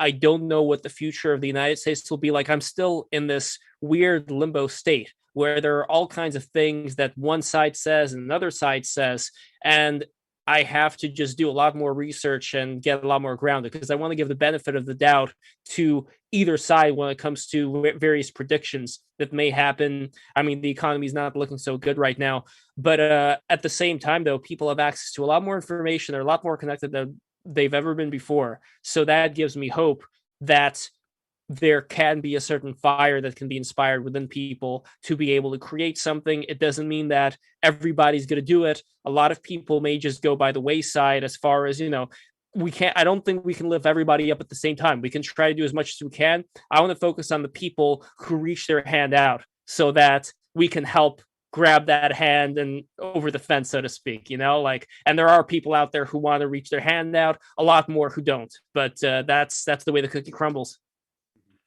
Absolutely. And for those who do want to reach their hand out and participate in the environments that we are building here at the U.S. Transhumanist Party, that you are building at Break the Rules, I would encourage you to do that. Check the chat. There have been many links that I have shared to Break the Rules media, as well as Lev's own pages. Please watch their content, support them. There are links to donate, and I hope to continue this conversation. We can say a lot in 130 minutes, but there is much more to explore in each of the subjects that we touched on today. And this is the point of the virtual Enlightenment Salons. We are a transdisciplinary forum to address issues of significance to the human condition. Thank you very much for joining us today. Lev, as always, it's been a pleasure speaking with you, and I hope to all of our audience that you live long and prosper.